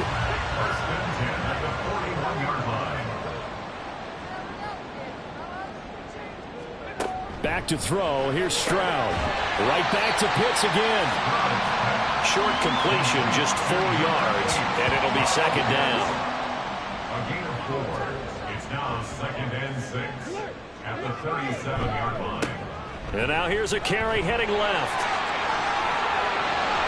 That is loose down the left sideline. Touchdown, Falcons! A great effort there. His second touchdown tonight. And the Falcons have broken our tie. Well, it has been the passing game that's really been responsible for much of the scoring so far. But let's not forget about this running attack. They're pretty good, too, as evidenced right there. And I think, Brandon, the fact that they've thrown the ball so well contributed to that touchdown because that was a defense that was really keyed up to cover those receivers. All they wanted to do was blanket them. They didn't have enough men in the box to stop the run, and you saw the end result. Extra point right down the middle. And they will take a 7-point lead. Falcons 31, Saints 24. And he'll get it up past the 20 to about the 22. The New Orleans offense set to take over. And they'll just simply be looking to build off the confidence of the last time out where they scored a touchdown. And confidence is powerful, isn't it? When you've scored once, you feel like you can go back out there and get it done again. Doesn't matter what the defense throws at them. They feel like they're in a groove right now, and they want to get out there and show it. Yeah, hoping to stay in that groove here this go-around. Officially, it's a 1-yard loss. That's going to bring up 2nd and 11.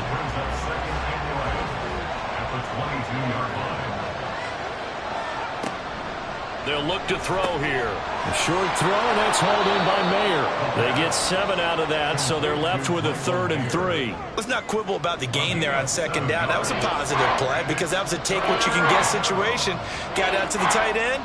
Now gives a much better opportunity to convert on 3rd down. He's going to float this one deep right side. And the defense has it covered. It's intercepted. And the Falcons are going to have it here at their own 32-yard line. Well, that one was in the air for an agonizingly long time. Just begging to be picked off, wasn't it? It's one thing if you're throwing a ball like that, trying to throw someone open or lead them into an area. But that ball needed to be thrown with a lot more conviction. As a result, it's an easy interception. Atlanta prepped and readied for its next possession. A good balance attack for that last touchdown drive they had. Now it's time to see if they can do that again. It really becomes a tale of 2 play callers, doesn't it? The offensive guy, he's in sync. Everything's working pretty well. For the defensive what's going on the defensive side? That's a tough one because he's prepped all week as well, and he can't get a bead on exactly what they're doing right now. What he needs is one of his guys just to make a big play and disrupt things. A loss of a yard there to start out. That leads to a 2nd and 11. Throwing now is Stroud. They get 6. That'll leave them with 3rd and 4.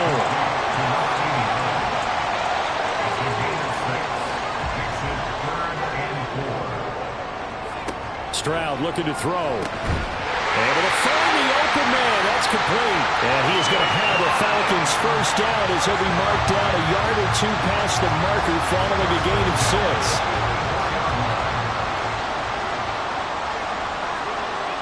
6. Here's Stroud. Throwing quickly there, but it's incomplete. That certainly appeared to be a play call where they were just trying to make 2nd down, 2nd and short. I think they thought the coverage was off a little bit more than it was. Nice job there pressing up on it and forcing the incompletion. And he'll get maybe a couple, if that, up to the 46. Pretty good little 2-play sequence there. You force the incompletion, then a very short pickup. Yeah, now maybe bring in an extra defensive back or 2 because you want to try and defend on 3rd down. They like to play those nickel or sub packages, don't they? Well, they get to Stroud, nowhere to go, and he goes down.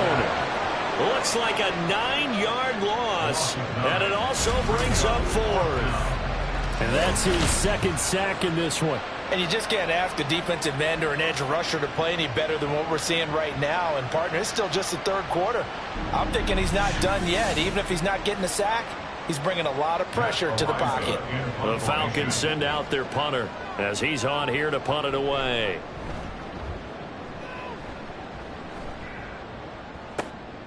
Fielded at the 20. Now a hit and a loose football.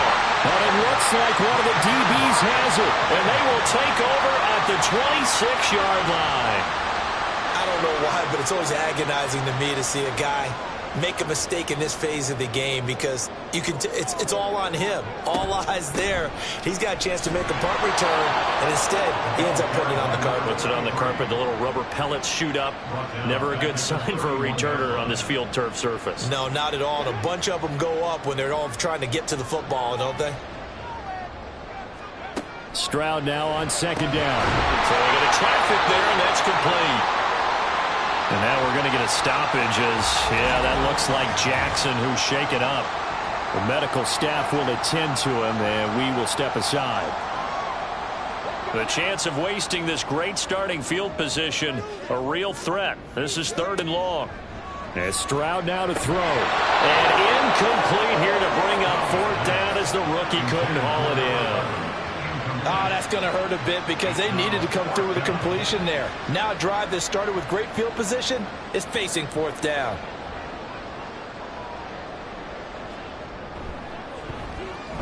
And his kick is good.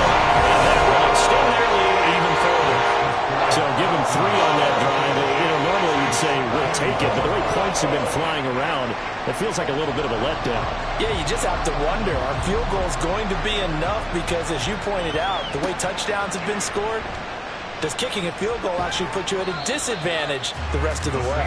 And he won't quite make it to the 25. The New Orleans offense back out and ready to go. And we'll see if they can bounce back from that last drive. In particular, if they can bounce back at the quarterback position, Charles, after throwing their first interception of the ball game. Yeah, some guys, they're going to want to try and get a big play right away and take control back. Others, they're going to look to hit a couple shorter passes and get a little momentum back that way. But for the defense, that goal's not changing a bit. They want another pick. You're exactly right about that. In fact, you've got to watch them a little bit because in coverage, they may cut down their gaps a little bit, maybe their splits a little bit in order to try and get to the ball even faster.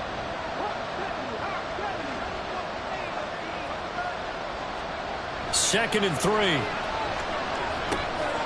Looking for his running back, and he's got it. And he'll get it out near the 40 to the 39. So from the 39 now, they'll come up on a 1st and 10. Now a handoff up the middle. Lincoln, nowhere to go that time. He maybe got a yard up to the 40. Well, they still have time to get him established, but in my estimation, they've got to pick up the urgency here. They've got to get quickly in and out of the huddle and run off a bunch more plays. And a quick throw here, that's complete. 2 yards on the pickup there. 3rd and 7 now.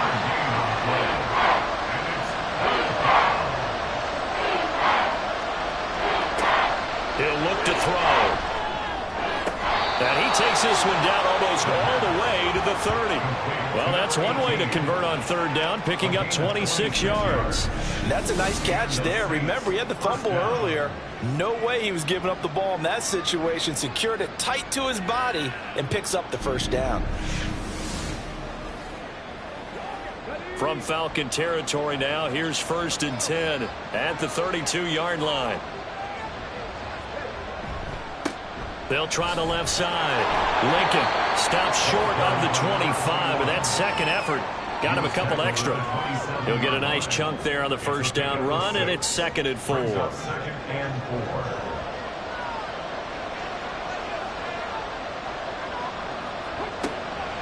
Looking to throw. Quick hitter here, it's complete. And he'll go out of bounds in the red zone just inside the 20. So here's a 1st and 10 now, down inside the 20. He'll drop to throw. Firing quickly here, and that's complete. Call it a gain of 6 on the play, and it's 2nd down. Brings up 2nd and 4 at the Falcons' 13-yard line. He'll look to throw. And this is caught. For the moment, it's a touchdown, but multiple flags down, so let's sort this out. Pass interference. Defense.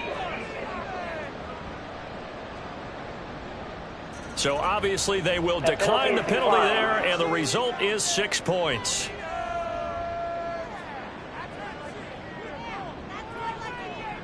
Here's Groupie for the PAT.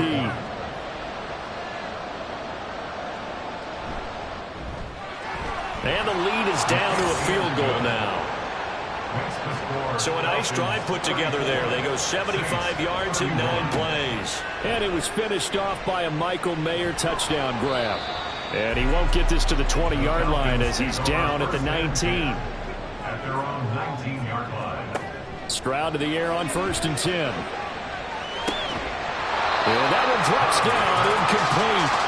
Good coverage there, forced the ball free, and it's 2nd down.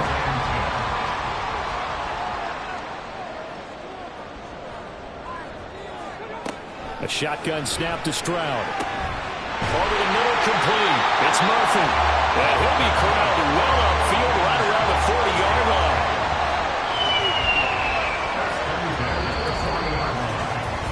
One quarter remains here on a Sunday night. We'll return with more after this. You're watching the NFL on EA Sports. Back now here on EA Sports. It's been a very hotly contested game to this point. Just a field goal separating these two teams as we get set for the fourth quarter. And the Saints pressure gets him. Brought down for a sack. It'll be a loss of 7 on the sack, and it brings up second. And 17 at the 34-yard line.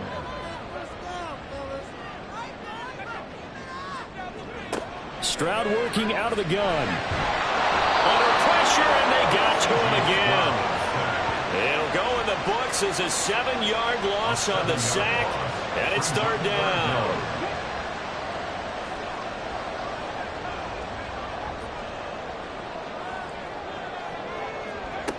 Stroud. And the pressure gets to him again. Taken down for the 5th time this game. Multiple defenders there to get him. This is a little hard for me to compute because I'm watching sack after sack happen, but somehow they're still behind in the game. I would expect all of this defensive pressure to translate to them taking a lead, and thus far, it hasn't happened. Time's winding down. They don't want to waste this type of performance from these ace pass rushers. A 41-yard punt there with no return. And they will take over 1st and 10.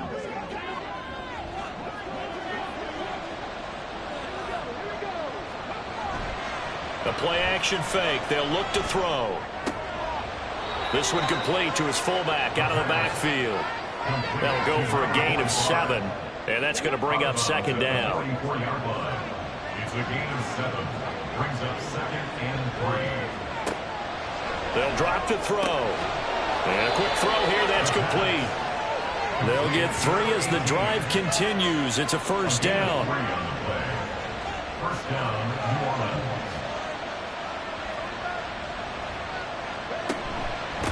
Up the middle they go. Lincoln. And a good push there defensively as they stop him at the 48. Gain of just 1. 2nd and 9. Back to throw here. Now he'll dump it underneath to his running back, complete. And that's going to be good for another first down as the tackle's made at the Falcons' 42. It's a gain of 10. And the Saints, first down. They'll set up a throw. And he's got his favorite target yet again. It's complete. It'll go down as a gain of 6, and it's second down. 6. Brings up 2nd and 4 at the 36-yard line. Here's a play fake as they set up to throw. Rush coming, and he's taken down. Multiple players getting home there for an 8-yard loss. First, you're jumping right over when you're plotting a defensive strategy. On that particular play, it just came from the outside.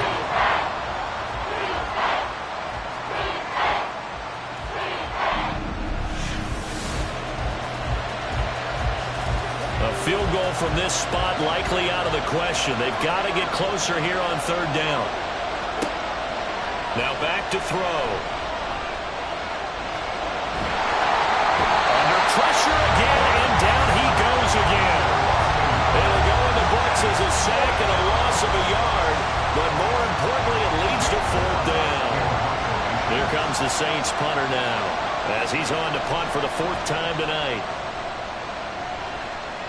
No returning this one. It sails out of bounds, and they'll spot it right at the 20. Atlanta now coming out on the field. Their defense got the stop, forced the punt, and now you really start to monitor the clock as they nurse this slim lead. Stroud to throw it. And that is incomplete. Oh, the coverage a little too good there, and it's second down. Brings up 2nd and 10 at the 20-yard line.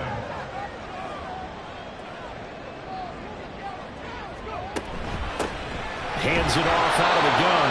This will be a short gain of 3 before he's brought down at the 22. The Falcons on third down. They've converted 3 times in 8 chances. This is 3rd and 7.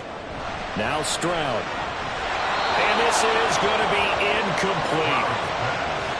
Critical play in this football game because if they pick up the first there, that clock keeps rolling. Has to be a little frustrating for them because they know that if they pick up a first down there and continue to eat away at the clock, really increases their chances of closing this one out. Now they're likely going to have to give the football up and sweat it out on the sideline. Yeah, call it 38 yards on the punt, no return. And out will come the offense as they take over. They've got good starting field position as they come up here 1st and 10 at their 35-yard line. Now a throw over the middle, and he's got it to start the drive. I got the sense that the defense created a little momentum for them there, didn't they? Did their job, forced the punt. Now, nice start to the drive. Offense has to do their part. Yeah, they certainly do, but what a great start for them. They've got to go thank the guys on D.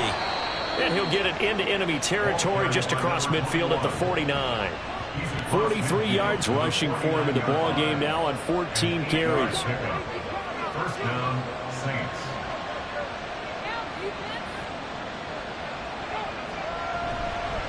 Right back to him on 1st down. And down to the 44, 5 yards that time. Oh, that was a thing of beauty right there. Look at how quick those blockers fired off the line once the ball was snapped. That was an O-line on a mission, all in sync, and the defense is lucky that play only picked up 5 yards. And he'll get it inside the 40 to the 39. A gain of 5, good enough for the 1st down. A 5-yard gain on the play. First down, New Orleans. Now they'll switch it up here and look to throw. Short throw, and that's hauled in by Mayer. It'll be a gain of just a yard, and it'll be 2nd down. 1-yard gain brings up 2nd and 9 at the 37-yard line. Now they'll throw here out of the gun. And he's got his man on the out route. And he is out of bounds, but not before he's hit. Plenty of shouts from this crowd as they watch the replay. They want a challenge, and they're going to get one. Did he keep those feet in bounds? That's the question they've got to decide. And I got to say, watching it in real time, it was awfully close. Yeah, it certainly looked like a heck of a catch because he didn't appear to bobble it, which could complicate things. But even with the benefit of replay, that's pretty tight. Well, here's the call. So the challenge there does not go their way. This will indeed remain a completed pass. Did he get the feet down? Yes! Touchdown! A great play there. 26 yards. And the Saints have moved out in front here in the 4th quarter. Well, after another passing touchdown, I don't think it'd be an understatement to say that he's in the zone, and I believe he likes it.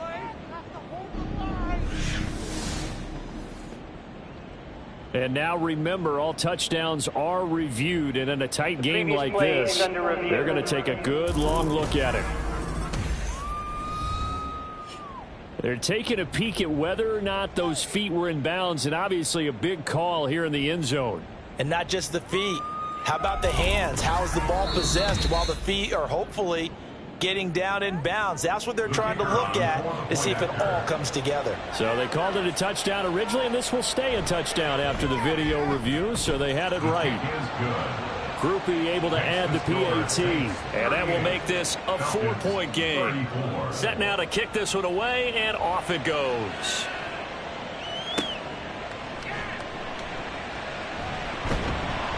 And he returns this to the 22. Atlanta regains possession of the football. We certainly have a good one on our hands. They're trailing after that last touchdown, but now a chance for this offense to try to snag that lead right back here in the 4th quarter. And that one drops down, incomplete. Good coverage there, forced the ball free, and it's 2nd down.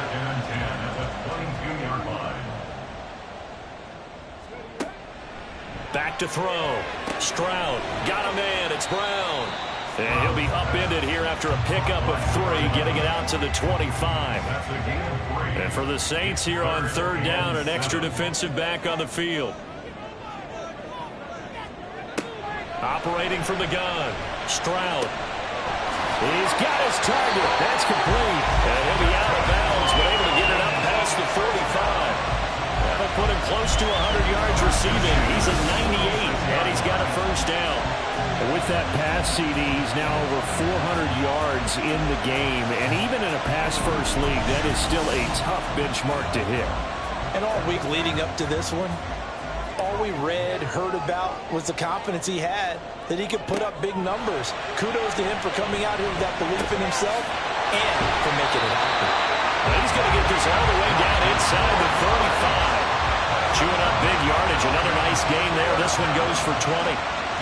So in Saints territory now. Here's 1st and 10 at the 34. Stroud will look to throw once more. Oh, there's that man again. It's complete. They kept the receiver in the short field, but that let his quarterback get the ball quickly to him before either guy in double coverage could react. 4th quarter, down to the final 2 minutes, and we've got a one-score game. So it's Falcon football as we welcome you back. Here comes 2nd down.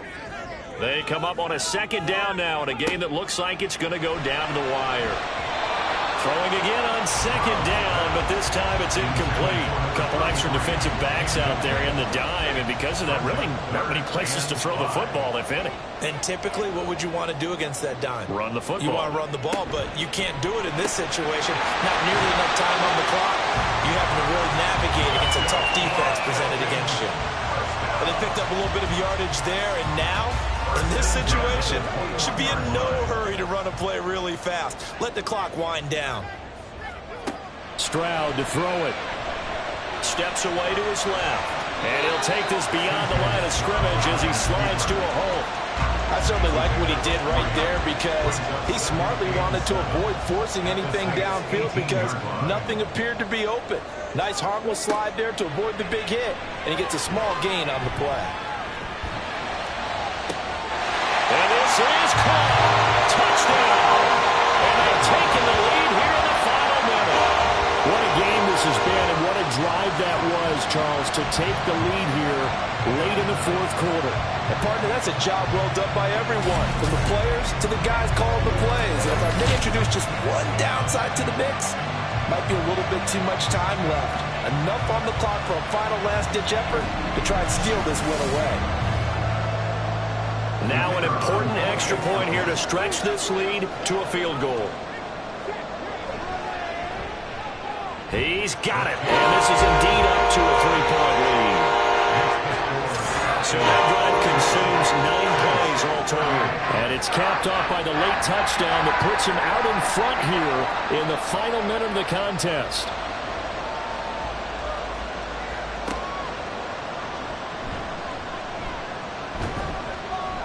And makes it across the 20 as his guys will set up shop at the 23-yard line. So all eyes on the Saints offense. Down by a field goal, 55 seconds remaining. They've surrendered a double-digit lead but can rescue themselves late as they come up on 1st down. And he's taken down but able to slip across the 35. The Saints going to call the first of their timeouts as they get the stoppage with just under 50 seconds remaining in the 4th.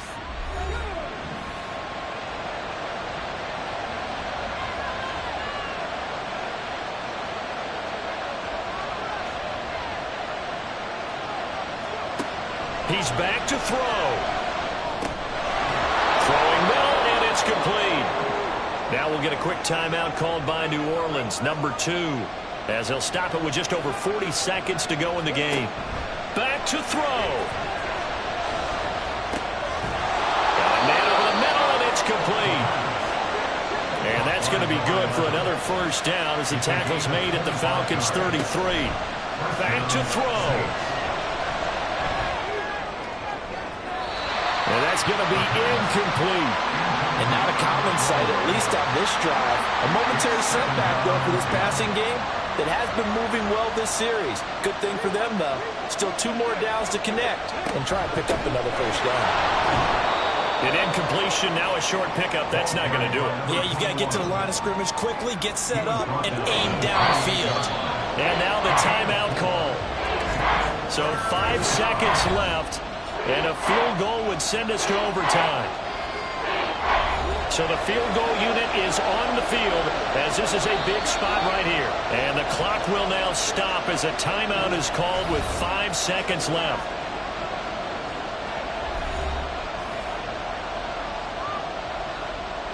So here we go. Maybe the biggest kick of the game forthcoming. This to potentially send us to overtime. And this will split the uprights. It's right down the middle. And they will tie this game here in the final seconds. So a money kick there in the final seconds. And now, barring any hijinks on the kickoff here, partner, I think you and we're going to settle in for a little overtime. And I wouldn't have it any other way. This has been a dogfight all through regulation. No reason to think it won't continue in the extra period. And we have free football overtime. Here we go, my friend. And the way this game played out, this is exactly how it should end, going to overtime, because neither one got an advantage today. It's a little teaching moment here. Overtime rules. Remind us how this goes, partner. Okay, so in the past, we had sudden death. First team to score wins, but no longer. Now, if the team receives the ball, scores a touchdown, they win the game. If they kick a field goal, though, or don't score, the other team gets a possession. And after both teams get a possession, then we're into sudden death. First team to score wins the game. Now a hit and a loose football. And the Falcons grab it. And he is going to bring this back inside the 20 to the 18-yard line. As that ball got away from him. And now, as with every potential turnover, they're going to take a second look at this just to make sure. Now the question, was the knee in fact down before this ball comes loose? And is the video convincing enough to overturn it? A lot of factors here. Remember, you also need clear possession of football afterwards. This is a tough one to overturn. So the officials and the folks in New York got a second look at this one, and the call is going to be overturned. They'll start this drive out on the ground. That's to about the 28. Second down coming up. Short gain there to start overtime. Almost a tester play, wasn't it? Wanted to see if the guys on defense were going to fit the gaps the correct way, because we're in overtime. So it's not just physical tiredness out there, right? Mentally, are you still doing what you're supposed to do? And they were up to the task on that play. And certainly fatigue on both sides of the football. 85 yards rushing now for the NFL leader coming into this ball game. They went with the nickel look defensively, so they had 5 defensive backs in there. Didn't help them stop the run. Yeah, I love that, the nickel look. 5 cents, 5 DBs. But what also happens then? You take a big body off the field in order to insert that guy. So you're taking a big off for a little. And oftentimes you can run the football effectively against that defense. Now a first throw here in overtime. Quick hitter here, it's complete. He won't find a ton of space following the display of power as he's down just inside the 45. We'll play only the one overtime here. If time runs out, it'll be a tie as they come up on second down. Here's a pass swung out left to his running back. And he's got this down a yard or two shy of the 40 before he's out of bounds. So a big play in this opening drive of overtime. Now looking at a 3rd and 3. Back to throw. And that is incomplete. Oh, he had a defender right there with him to force that to the ground. And 4th down now coming up. A big call here at overtime. They're going for it on 4th down. They'll try and run for it. And boy, is he close. Did he get there? No, they're going to say he's short of the line to gain.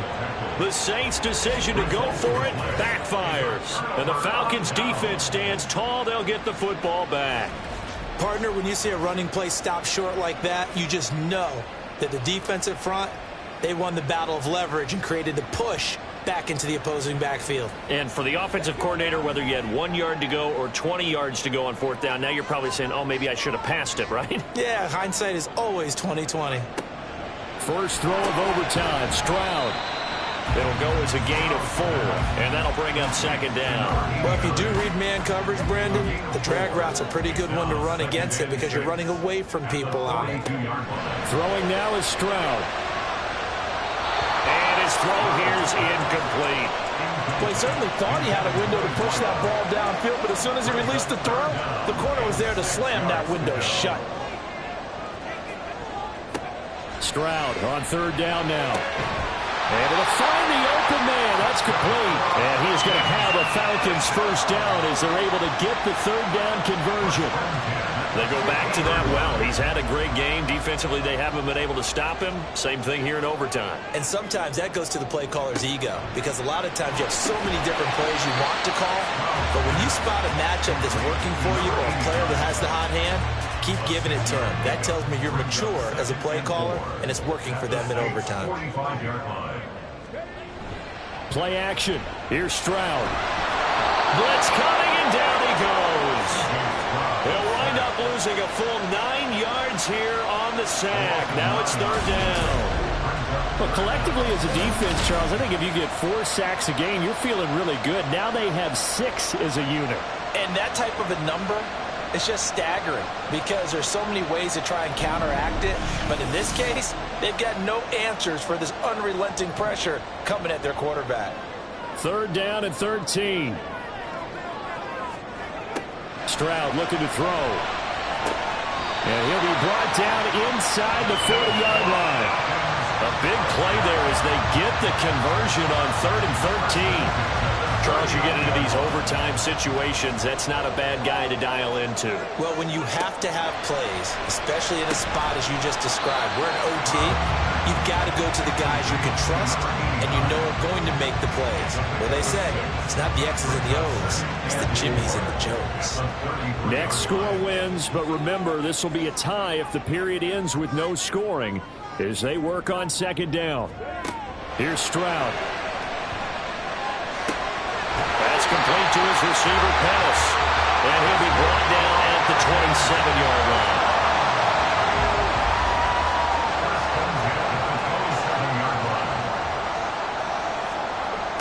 Again, it's Stroud. A hit as he throws there, incomplete. So it looks like they still have some fight in them on this series because it seemed like things were headed for the red zone. But this defense gets 2 more stops. They can keep them out of that area. And he's going to go down here, a sack. They push him back to the 34. A well-designed corner blitz that gets him for a loss of 8 yards. Offensively, they're going to have to figure this out before next week. 7 sacks in 1 game. Yeah, and that's more than any quarterback should have to bear. And if this continues on, there will be another quarterback in the game because no one can stand up to this week after week. They need 18 yards here on third down. And Stroud now to throw.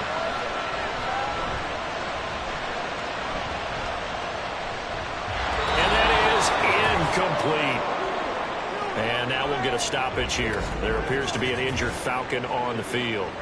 So as the medical staff takes a look, we'll step aside. So it's all going to ride here on the left foot of their kicker. Now a timeout called for by the defense. They'll be left with just 1 remaining here at OT.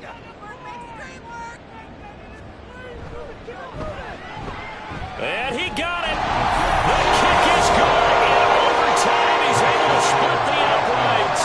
And the Falcons are going to win the game.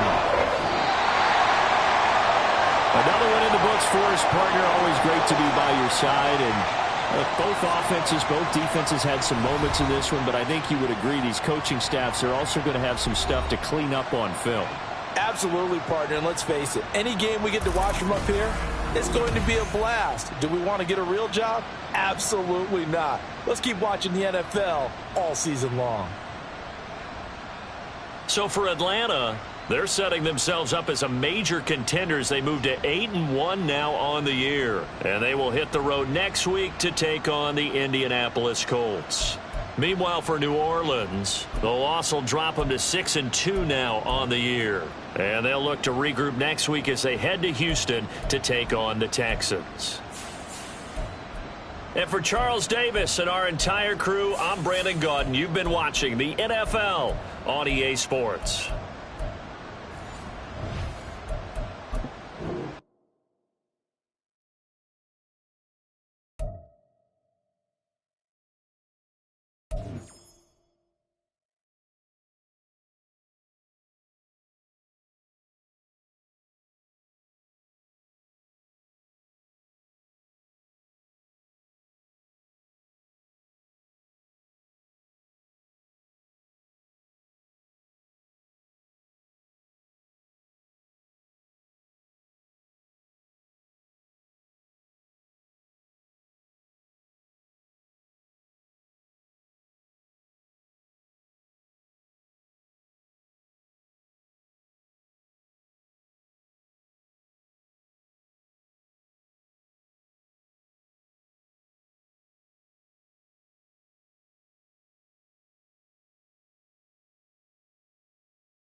It's week 9 of the NFL, and the spotlight is on these Chiefs' Offensive Player of the Year.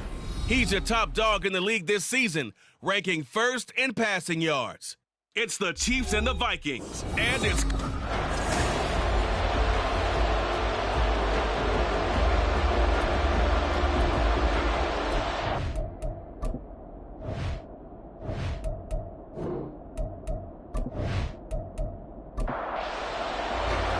The first 2 months of the regular season down. What will the final 2 bring us as we're off in week 9?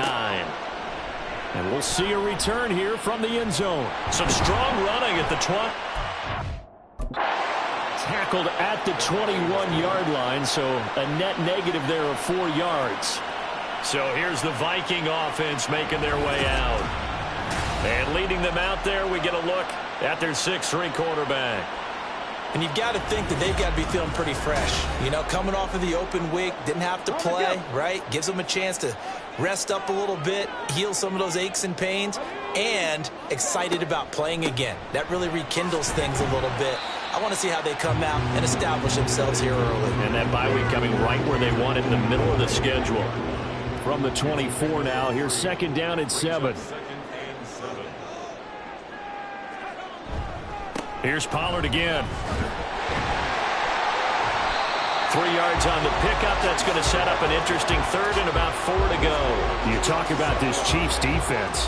There are 32 teams in the NFL, and they're just better than 50% of them at defending the pass, number 16 in the league. So prepping for this game, I kept asking myself the question, what's keeping this group from being top 10 in the league against the pass? And too many mistakes, especially little mistakes. And when those add up into big mistakes add up into points against you. They'll go with Pollard here on 1st down. And he will lose yardage back to the 34-yard line. He'll lose a yard there, and it's 2nd and 11.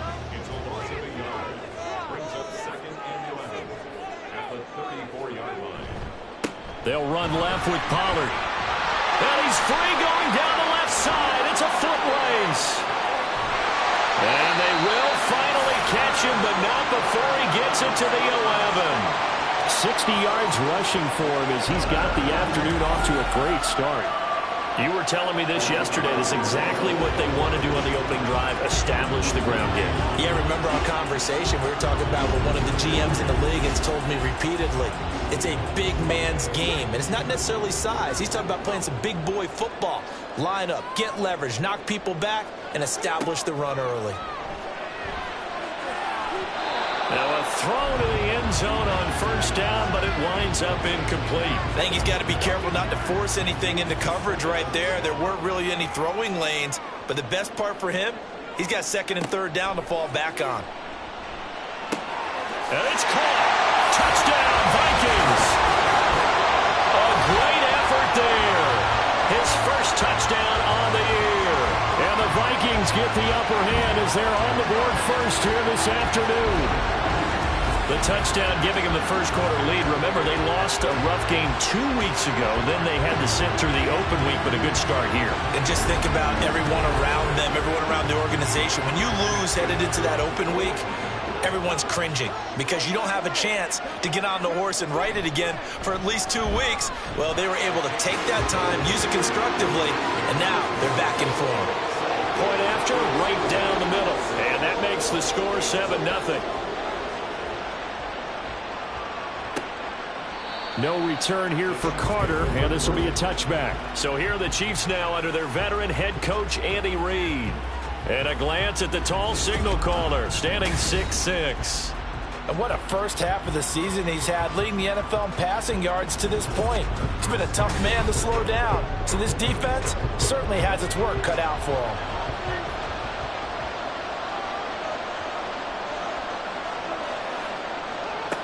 They'll try and start this drive in the air. That one complete downfield to Johnson. And all the way in for a Kansas City touchdown. A big play there. His 4th touchdown on the year. And the Chiefs are able to strike back quickly with an opening touchdown of their own. And we didn't even get a chance to settle in for that drive. A quick strike of 75 yards, and they find the end zone. Don't you get the sense that film study was behind this one, that they saw something that they thought they could take advantage of? The key is calling it in the right situation, knowing when it exists to go to it. They did exactly that. They've got to feel really good about what they did in advance of this game. Just looking down at the sideline now, their defense is like, man, can you have strung that out just a few plays? Give us a break. Back out there. Hey, man, give that water break and get on out there and play.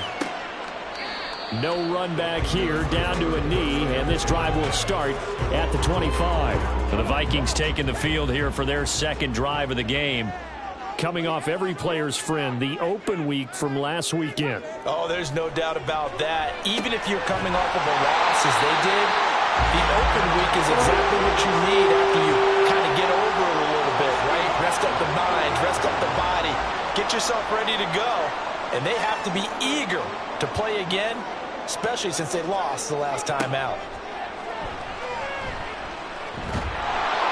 And the Chiefs are going to get him. Multiple players combined for their team's first sack of the game. These strong safeties, some people may not realize it. It's really like an extra linebacker, right? It really is, because they're hybrids. Half linebacker, half defensive back. The linebacker in him on that play emerged. To throw on second down.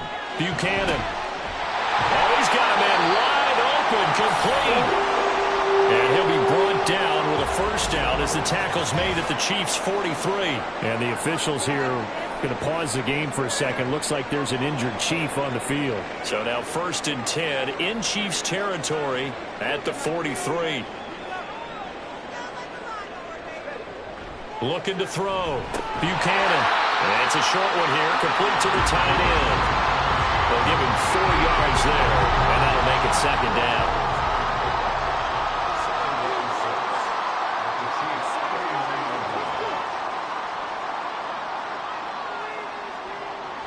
Back to throw. Buchanan looking middle, and that's complete.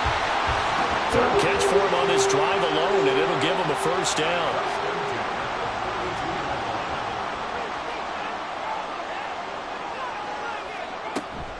Out of the gun to give to Pollard. Unable to corral him. He fights through. And inside the 20 before he's brought down. 73 yards rushing for him now, and he's carried the ball just 5 times. So from inside the 20, here's 1st and 10 at the 18. Looking to throw. Buchanan. Touchdown! An 18-yard touchdown grab. And the Vikings have taken the lead. On that connection, it looked like they maybe had some pre-play communication. Maybe one of them noticed an area that was open to the defense to get the pass to. When you put the time in, sometimes you have that great silent communication that you just noticed right there, because the best quarterback-receiver combos in the NFL, they know how to make those adjustments at the line of scrimmage when they see something pre-play, and they got it done there. Now they'll line up to kick the extra point.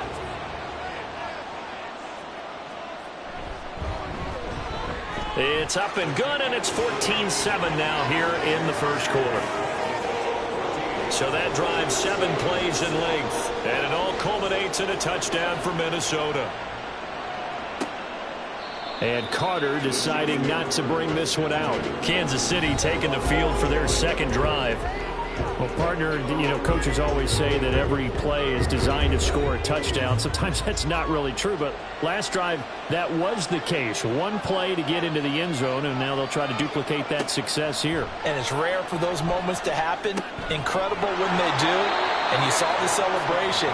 Pure, unbridled joy after that one. A gain of 11 to kick off the drive, and it's a quick first down. He'll look to throw. They're unable to connect, but a late flag comes in. And the contact may have come too early.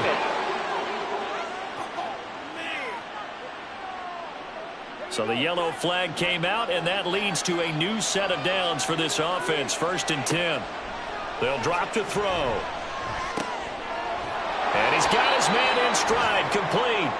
And he'll take this from 147-yard line to the other. A gain of 6. Second down and 4.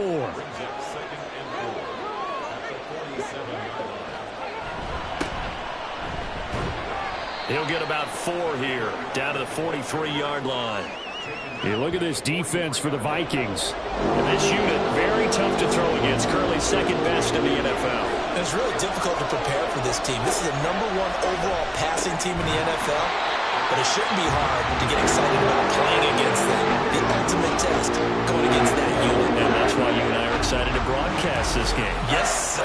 Heck of a play there to get to him quickly and get him down for a loss. I think they did a really nice job getting ready for this game, scouting, watching film, and understanding defensively what the play design was. On 4th down, they'll try and run for it. And he's going to have the first down at about the 38. Well, we kind of looked at each other as they decided to go for it, but in the end, great execution, a 6-yard gain, and it all works out. So the 4th down conversion has him inside the 40 now, 1st and 10. He finds Riddick complete and brought down, but not before they're inside the 25. The Chiefs have got the passing game rolling a bit, and another first down.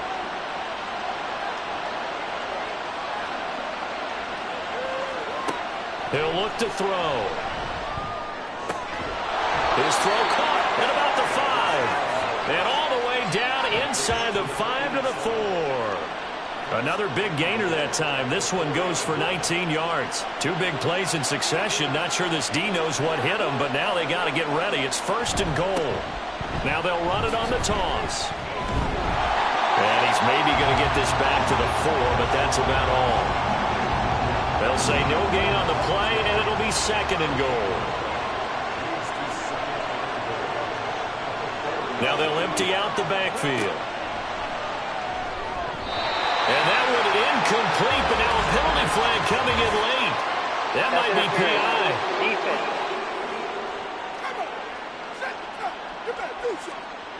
So the ball's moved to about the 1 after the penalty, 1st and goal. They'll set up to throw. And that is caught. Touchdown, Kansas City. A great play there with his 2nd touchdown of the game and 5th on the year. And the Chiefs are an extra point away now from tying this ball game. Still first quarter, 2 receiving touchdowns for him. How are they going to slow him down? I think they're thinking about altering their game plan. Whatever they came in with, now maybe you switch a better cover guy to him. Or you make sure you have more people in his general area wherever he lines up to at least try and discourage them from throwing the ball to him. Extra point splits the uprights, and we are tied at 14. This one tied at 14 now as he sends this one away. This taken in right around the goal line. And he's up past the 20 to the 22-yard line. Now the Minnesota offense set to take over again. And the points, they have come fast and furious in this quarter.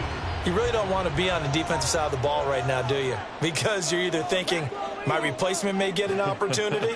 Your head better be on a swivel. Totally. Or maybe I just need to get out of the game for a while because I just can't slow these guys down. They've got to figure out a way to disrupt these offenses. And typically, one guy makes a big play, and that can help change things. They'll be looking for disruption on both sides right now.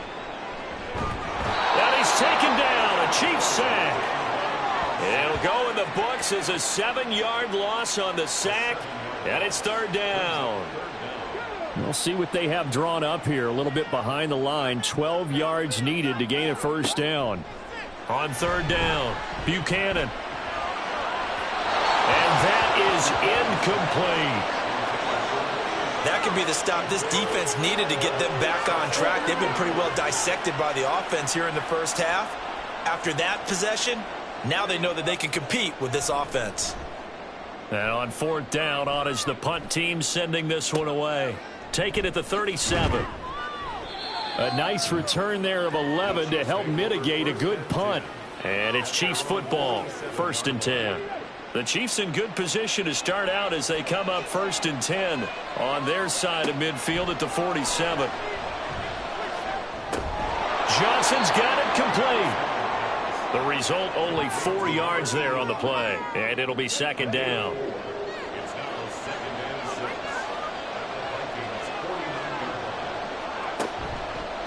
on play action. They'll throw. Wide open receiver complete. And they're able to work this to the 25 before it's all said and done. 23 yards the pickup there.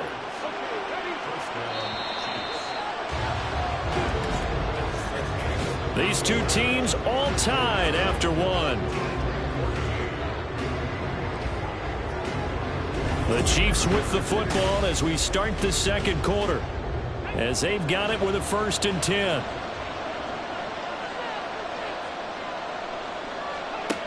They're going to look to throw. Firing quickly here, and that's complete. And he's brought down, but not before a gain of 13, down to the 13. 1st and 10 in the red zone. From the 13 now, they work on 1st and 10. Again, he'll drop to throw. That's going to be caught by Carmichael. Touchdown, Kansas City. From 13 yards out. And the Chiefs have broken our tie as they take the lead. Well, just a sensational start for this offense, Charles. 3 drives, 3 passing touchdowns. Is that like mentioning a perfect... And now before we get to the extra point, remember all touchdowns do have to be confirmed by the replay official. They're taking a peek at whether or not those feet were in bounds, and obviously a big call here in the end zone. And not just the feet. How about the hands? How's the ball possessed while the feet are hopefully getting down in bounds? That's what they're trying to look at to see if it all comes together. So they called it a touchdown originally, and this will stay a touchdown after the video review, so they had it right. Extra point right down the middle, and the lead is now 21-14. A drive there of just 4 plays, and it's capped off with a Kansas City touchdown. Here's the Chiefs kickoff unit now as they'll send this one away. And this taken in at the goal line. And he'll take it a yard or so past the 20, call it the 21. And now out comes Minnesota. They'll look for a drive to tie this up, down 21-14 as they have it 1st and 10. Throwing to start the drive. Buchanan drops this underneath for Pollard. A little juke, and they'll get it all the way up about 5 yards shy of midfield. 25 yards there on the catch and run. A great job there, and that old cliche, take it where the defense gives you, comes right into play. Nothing too out of the ordinary about the throw. Just a little dump off over the middle. But what is out of the ordinary is what he did with it after the catch. Not only did he grab the ball, but how about the significant yardage he picked up after he pulled it in? The throw over the middle taken in. They'll wind up getting just a yard out of it, and that will bring up 2nd down.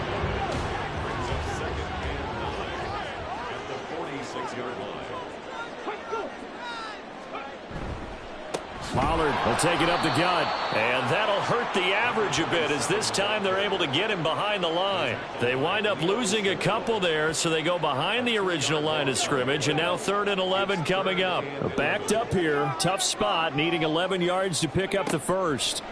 To throw on 3rd down, Buchanan, and it's incomplete. Took a shot, couldn't connect. 1 first down here, and that's all, folks. Good work by this defense to hold things in check and force a punting situation. The Vikings send out their punter as he'll kick it away for the 2nd time.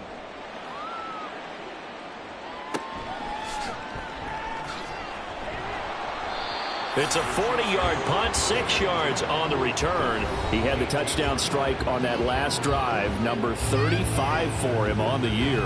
And he'll go in search of number 36 here as his guys start 1st and 10.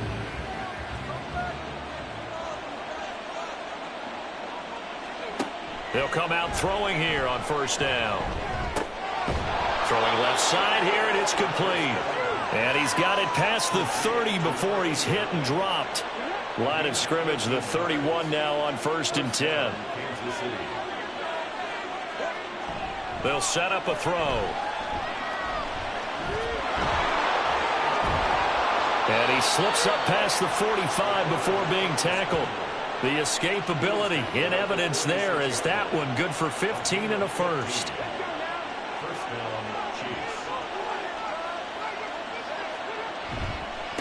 They'll try the left side. Boykin shifts past him at the 45.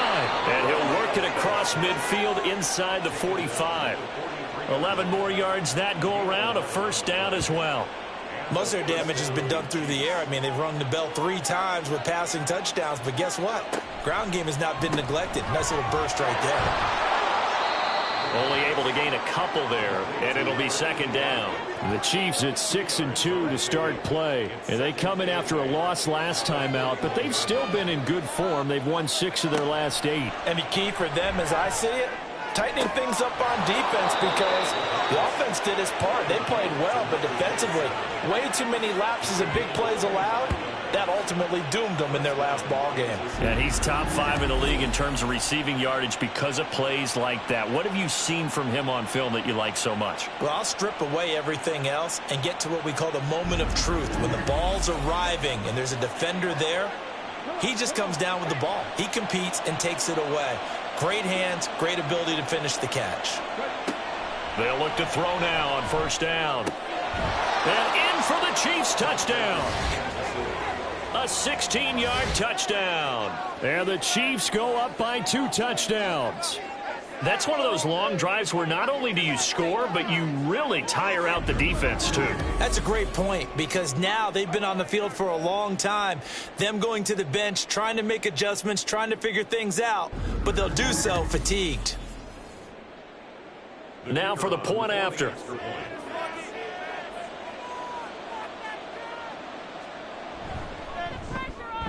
He's got it as they double up the lead. This one's now 28-14.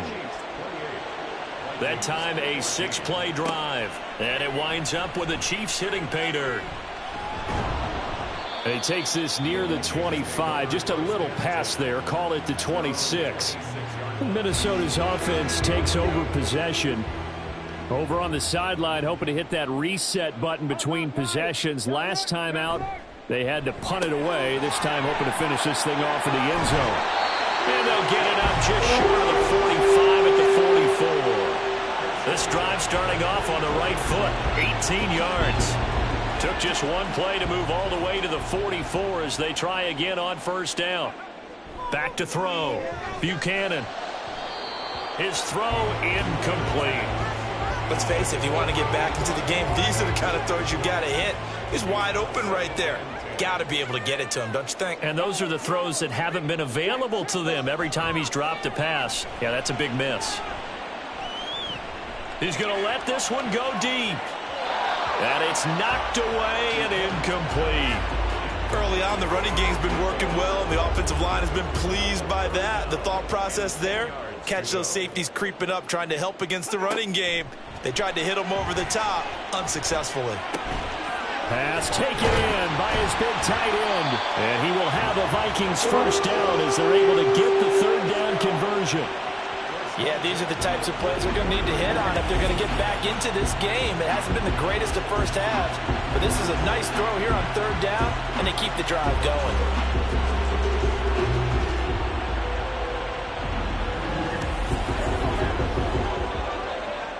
So now 1st and 10 in Chiefs territory at the 44-yard line.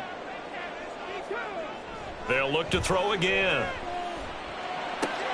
Throw to the right here to Gordon. And he'll go out of bounds after taking it a little further down inside the 40. Ball on the 36 now. Here's 2nd and 2. Brings up 2nd and 2. Pollard going to try the right side. And he'll only get a yard to bring up 3rd and 1. Haven't been a defensive coordinator yet. The thing 2nd and 2 is a fun situation to try and defend. Playbook is wide open for an offense, partner. Nice job. Hold him to 1 after that 8-yard pickup on first down. And he will have a Vikings first down as they're able to convert, albeit not by much, on 3rd and a yard. I like his focus there because he wasn't thinking about breaking that one big. All he thought about was, I need 1. Let's go get that. Ended up picking up 2. And now a throw on first down there, but it's incomplete. Well, it hasn't been a banner first half for the defense trying to cover him today, but they'll take that one right there, helping force that incompletion. Throwing again on 2nd and 10. Buchanan. Oh, he dropped it. They were looking for him in the middle third. He couldn't catch it. Now third down. Operating from the gun, Buchanan. He's got his target. That's complete. And he'll be brought down with a first down as the tackle's made at the Chiefs' 17-yard line. Well, these guys have definitely been outplayed in the first half, but I like their countenance. I like the way that they're having panicked out there, the way they're carrying themselves. They were starting to move the ball, and what you have to do, maintain your poise and start to put together some drives. They run straight ahead here with Pollard. Down inside the 5 to the 4. 87 yards on the ground for him now on 9 carries. I'm okay with the call there. In fact, I actually like it. I know they're down a couple of scores, but the running game worked in that situation. I would continue to go in that direction. They go play action here on first down. He's got his man. It's taken in for a Viking touchdown. From 4 yards out, and the Vikings are back within a score. These two teams in this first half, it's been fun. Back and forth, back and forth. Well, it's not fun for the defensive coordinators, but offensive coordinators are enjoying it. Yeah, they're having streaks here, aren't they? Being able to put scores together and really bunch them up, and we have a tight game here. You know, we often talk about having the right shoes for the right turf. Today it's track shoes. That's what we've seen with these offenses. Yeah, it's been an absolute track meet so far and fun to watch. Point after, right down the middle. And they're within 7 now at 28-21. This game back within a touchdown now as the kickoff's away. Here's Carter now on the return. And he'll get it up past the 20 to about the 22. And Kansas City's offense now set and ready to go. So both of these teams, Charles, coming off touchdowns now, but this offense, they just had to stand on the sideline, watch their opponent author a really impressive drive to reach the end zone. Yeah, and I think you're not telling yourself the truth if you don't think there's some one-upsmanship going on right now, because they just had their touchdown answered by a drive of double-digit plays that also found the end zone. Now they want to do something even more impressive to answer that one. A big hitter to start the drive has him up near midfield here for 1st and 10. Back to throw here. He's got his tight end on the corner route. It's complete. And he's going to be brought down right there after the catch at the 34. It's another first down on what will be a gain of 21 yards.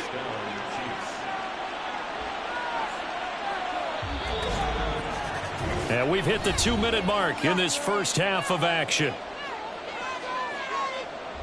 Back-to-back good plays have them on the move on first down. Back to throw. And a quick throw here, that's complete. And inside the 20 before he's brought down. The catch and run there, good for 16 and a first. Well, so far, little to no resistance by the defense on this drive alone. 3 passes, 3 completions, 3 first downs. They're taking it to them, and it's paying off.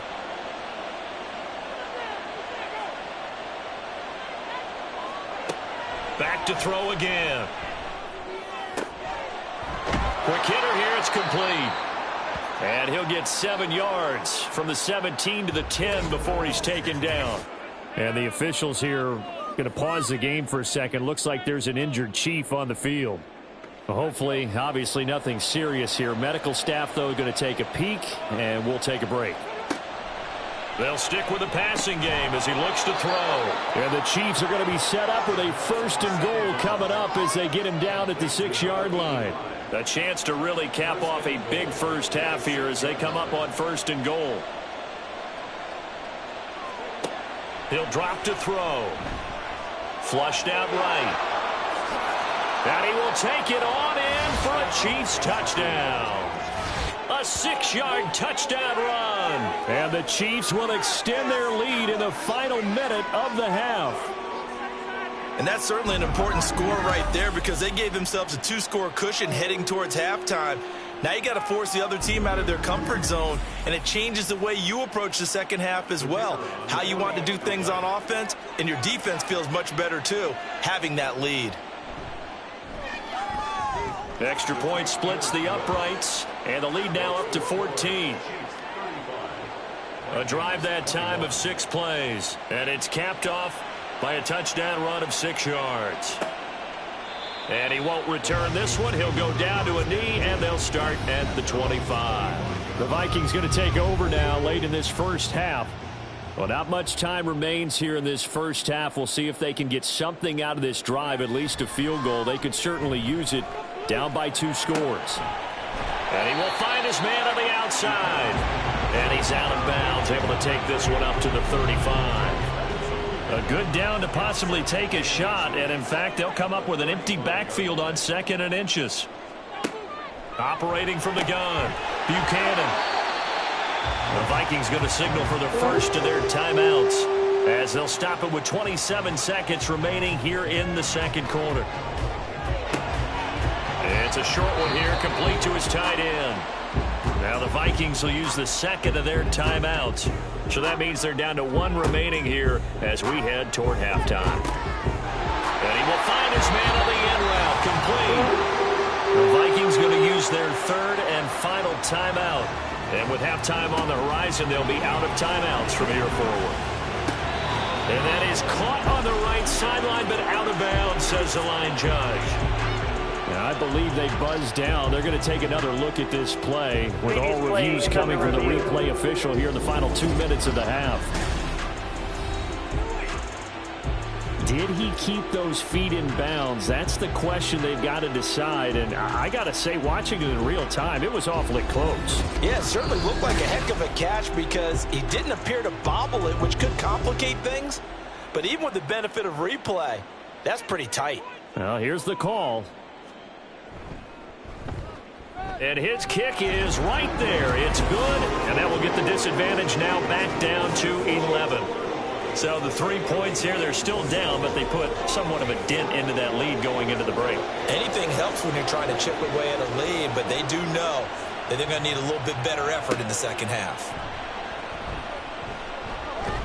And they'll get him down inside the 30 at the 27.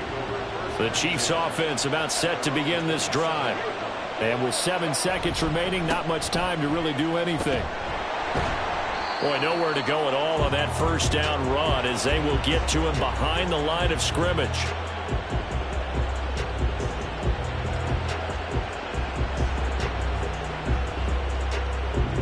So we've reached halftime in a wild first half. We'll take a minute to catch our breath as we'll head down to Orlando. That's where we find our man Jonathan Coachman at our EA Sports Halftime Report. Coach. Okay, all right, Brandon. Thank you very much. Hi again, everyone. Let's get you caught up with what's going on around the NFL as we are officially into the second half of the season. We'll get things started up at Ford Field in Detroit. And late in the first half, it's the Broncos who are out on top. 2 touchdown passes there for Brock Purdy. From there, it's off to Jacksonville to see what's going on with the Jags. And this one going the visitors' way as the Texans have the lead in that one. Kyler Murray, 2 touchdown passes thus far. Lastly, let's get you to MetLife Stadium to see what's happening with the Giants at home in East Rutherford. As you can see the score there in the second quarter. Justin Fields has thrown a touchdown pass. In that first half, it was a veteran quarterback who led the charge. He's over 300 yards passing already as he's looking to possibly put his name in the record book. Okay, Coach, thanks as always to you and the gang in Orlando as we welcome everyone back in for quarter number 3. Ready for the start of the third quarter. The Chiefs have the lead and set to receive the football. From his end zone, here comes Carter. And that decision to bring it out ends up not being a good one. Costs him about 5 yards as he's tackled at the 20. So here are the Chiefs to take over. They've got the lead here as they begin this drive, trying to get that bad taste out of their mouth from the loss last week to the LA Chargers. And they send Carmichael in motion right. And just no chance of turning the corner. He can only get back to the line of scrimmage. 2nd and 10 coming up.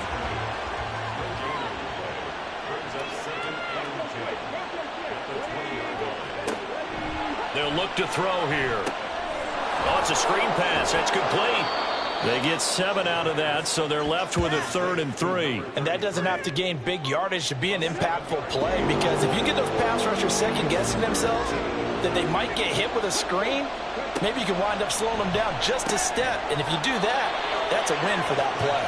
And he will have a Chiefs first down as they're able to get the 3rd down conversion. Well, we use the term pitch and catch a lot to denote an easy completion. We just saw one right there on 3rd and 3 to pick up the first down.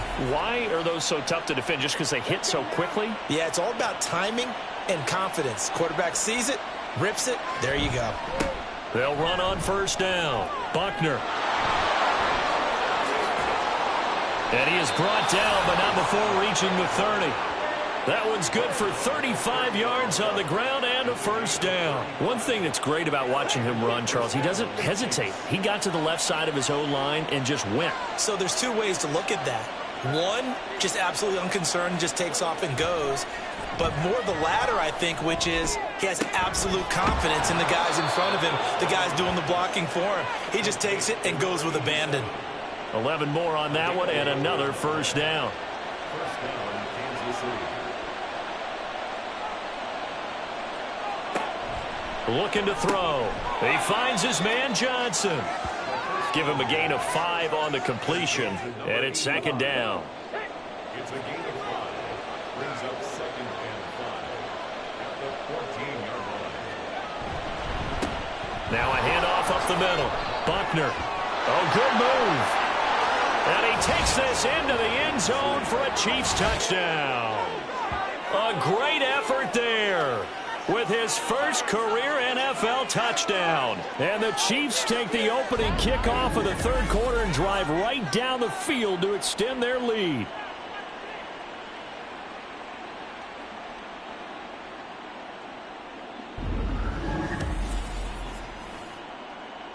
Now the try here for the extra point.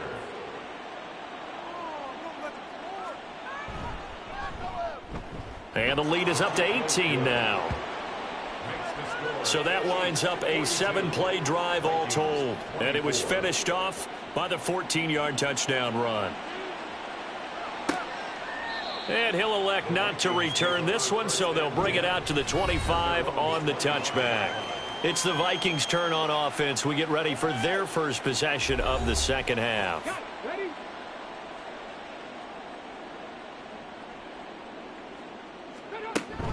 They'll run with Pollard to begin the drive. And nothing much materializing there on the first down run. He'll get a couple, and that's it.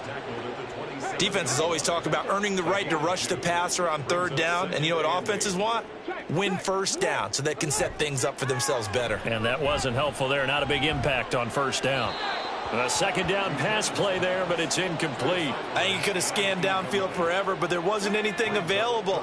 Ends up throwing an incompletion, and I think he'll take that. On 3rd down, Buchanan. Swinging this out for Pollard. And he'll be brought down at the 28, and that is well short of the first. They'll get only a yard out of that, and it'll bring up 4th down. The Vikings send out their punter as he's on to kick it away.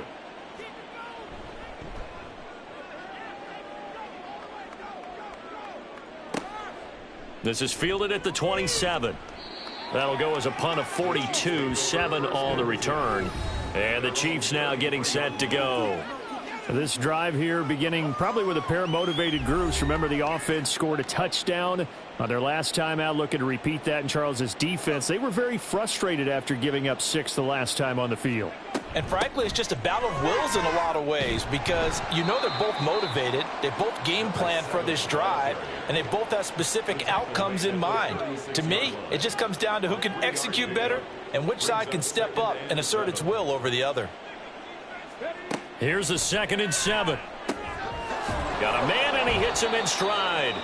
And able to get this one across the 45 before he's brought down. A gain of 11 on the play. First down, Chiefs. 19 Tiger, 19 Tiger. On first down, Buckner. And he's got it across the midfield stripe and into Viking territory. Give him 5 on the carry there, and it'll be 2nd down. Brings up 2nd and 5. They'll keep it on the ground. Buckner. Let's give a lot of credit to the offensive line. They've been able to move the ball really well on the ground the entire game, and while that wasn't a huge one, that's okay. They'll take them in short, steady bursts. On third down, Buckner. And he'll be taken down, but he does have first down yardage. 67 yards now on the ground on just 7 carries. So from the 36 now, 1st and 10. Now they'll switch it up here and look to throw. Now they set up the screen. That's complete. And they move this all the way down to the 9. That'll be marked as a 27-yard pickup. And when you have success throwing the football, the old cliche becomes true. The playbook opens up wide, and these screen passes, they become even more difficult to stop. Here we go, Jack. Warriors, 17. They'll look to throw. And he'll be brought down right on the edge of the goal line at about the 1-yard line. Nice work to get 7 out of that, and it's 2nd down. Brings up 2nd and goal.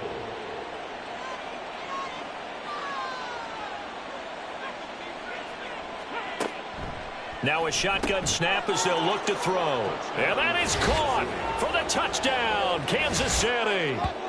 A great play there with his 2nd touchdown of the afternoon, as his guys are able to push that lead out a bit further. So another touchdown there, and even though we're still just here in the 3rd quarter, kind of hard now to see them giving up this lead. And this is just an offense that's imposing its will right now. You name it, they're able to do it. If you're the play caller, whatever you want to select is there. You want to run it, you want to throw it, pick a play, any play. They're rocking and rolling right now. Extra point right down the middle, and they open the lead up now to 25. Out is the kickoff unit as they run up and send this one away. And this will be a touchback, so they'll bring it out to the 25. The Vikings offense now heading out to take over. Well, we haven't exactly been treated to a nail-biter in this one, CD, and if they cannot score here, this one's pretty much all but over. Are you saying that you feel like people are starting to think about getting out of here, maybe beating the traffic in order to get home or to their final destination? Yeah, I don't think there's a whole lot of reason to hang around, especially if they can't score here. Yeah, you're right about that, because it has been pretty clear who the better team has been in this one. And in a league that we talk about every game being a one-score game as we go into it, watching this blowout, let's just say it's been unusual. Now a throw here, hauled in. So just 3 yards on the completion there. And that's going to lead to a 3rd down. Brings up 3rd and 3. Looking to throw. Buchanan able to find the open man. That's complete. And he will have a Vikings first down as they convert on 3rd and 3 with a nice gain of 7 yards. So from the 39 now, they'll come up on a 1st and 10. Back to throw. Buchanan. And he's got his man on the out route. And he'll take this to the other side of midfield before going out of bounds. So now 1st and 10 in Chiefs territory at the 48-yard line. Operating from the gun, Buchanan. And that one's going to be off target and incomplete. This could be the start of a nice stand from this defense now after getting walked backwards on this drive. Come through with another one here, and you have them staring at a 3rd and long, and that puts the defense in a position to dictate to the offense. Now, meanwhile, here's a 2nd down throw that's knocked away and incomplete. Here comes the 7th play now of this drive as this is 3rd and 10.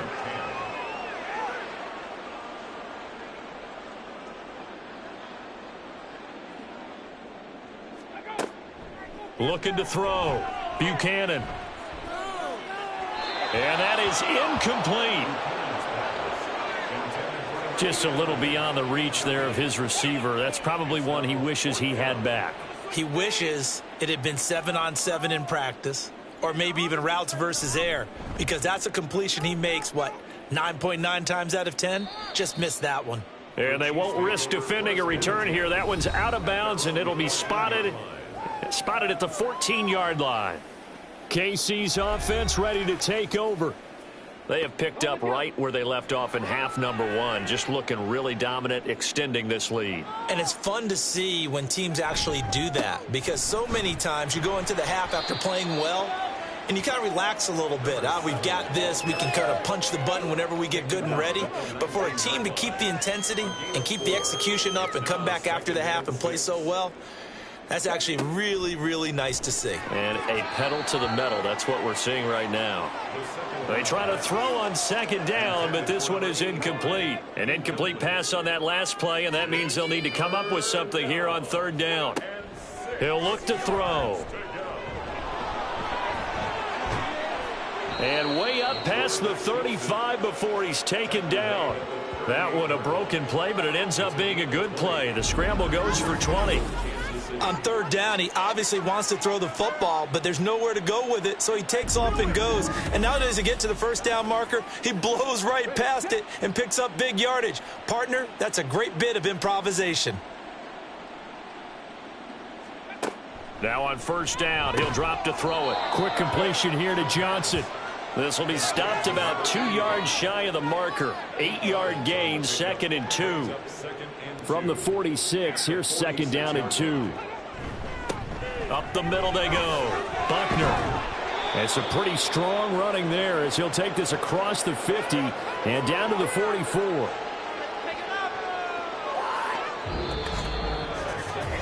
Three quarters in the books. You are watching the NFL on EA Sports. And we return, welcoming you back to Minneapolis. A lot of folks starting to make their way to the parking lot. Their guys trail big here to begin quarter number 4. And he's going to take this ahead for right around 3 yards, but no more than that. 2nd down. It's a pickup of 3. Brings up 2nd and 7.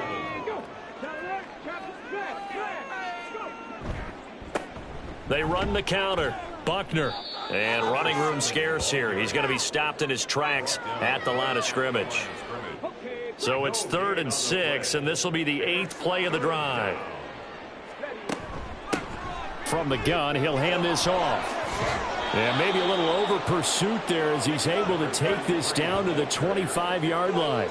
Give him 15 yards on that one. Kansas City has a first down. As I take a look at the clock, I realize that this drive has eaten up a good portion of the fourth quarter already.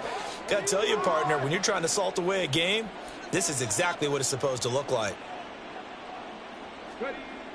On first down, he'll drop to throw. And he finds a man with a crossing route. Touchdown! A great effort there.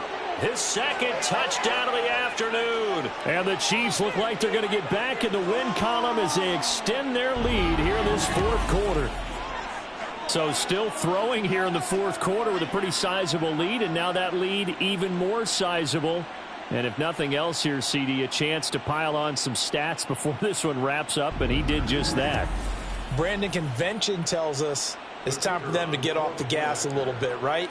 But you and I both know the receivers don't want them to, because, as you noted, this is their chance to pile on the stats. If they got their way, they try to get every single spot in the depth chart points before this game is over. The return man down to a knee, and this will come out to the 25-yard line. And now out comes Minnesota. Facing a big fourth quarter deficit here, things not looking good. You know, this offense, though, they've been in the top half of the NFL so far this season, but in this one, well, their defense has really struggled. Now, meanwhile, a pass that should have been intercepted, but it winds up falling incomplete. An incomplete pass leads to 2nd and 10 from the 25. Now left side, a completion to his tight end. And this will be a gain of 5 as he gets it to the 30. And this offense on third down today, 5 out of 9 thus far. This will be 3rd and 5. Back to throw. Buchanan. It's a short one here, complete to the tight end. And he will be very close to a first down, but I see the closed fist of the referee, and that means 4th down.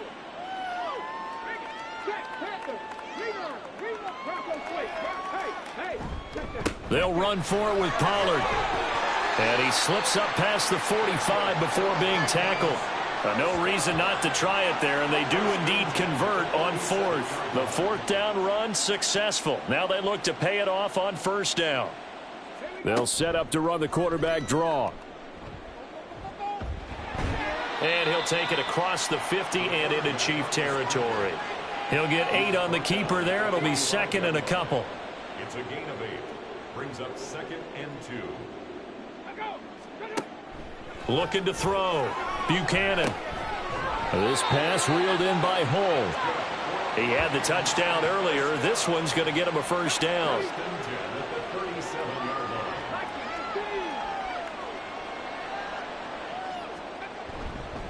Now a give here to Pollard. And this defense not ready for that one as he'll take this down inside the 25. 13 yards as the Vikings pick up the first down.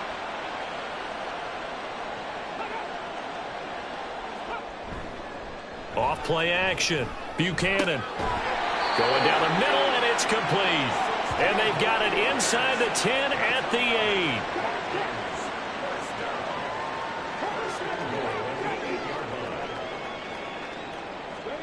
8. Back to throw. Buchanan. And he will find his man on the outside. And inside the 5 here before he's out of bounds right at the 3. So the ball position now at the 3. Here's second and goal. Pollard will struggle to get to the line of scrimmage as he'll be tackled back at the 4-yard line. That backs him up 1 yard and brings up third down. Well, that was one of the few times they've been able to contain him thus far. He's over 100 yards for the game, but he lost a bit off his total on that carry. They'll look to throw on third and goal. And it's caught in the end zone. Touchdown, Minnesota. From 4 yards out. And the Vikings get a small measure of revenge as they cut into this fourth quarter deficit. And down near the goal line here, they're able to throw it in. And the key word, quick. Quick hitter. Out of his hands fast, into the receiver's hands even faster. Now the try here for the point after. And that will cut this lead down to 25. So that one a long 11-play drive. And it's polished off by a Viking score. From his end zone, here comes Carter. And ultimately cannot get this out to the 25-yard line as he's dropped at the 23. Now the Chiefs offense, they get ready to head on the field. Well, they don't really need the points here, Charles, given what we're looking at on the scoreboard, but they've scored on 3 consecutive possessions, 3 consecutive drives, and I'm sure that they would like to keep that streak going here and continuing to pour it on. And things have gotten that way in the NFL, haven't they, partner? Because in the old days, people would, they'd get off the gas a little bit, right? But now, people continue to accelerate, but we'll see what they decide to do as they come out for this one. But the way that this game has gone, they've got to be awfully happy with their execution overall. The play action fake. They'll look to throw. That is incomplete. I think it's fairly safe to call this game over, but they're still trying to bomb it downfield and add to their lead. Almost makes you start to feel for the defense and root for them a little bit too.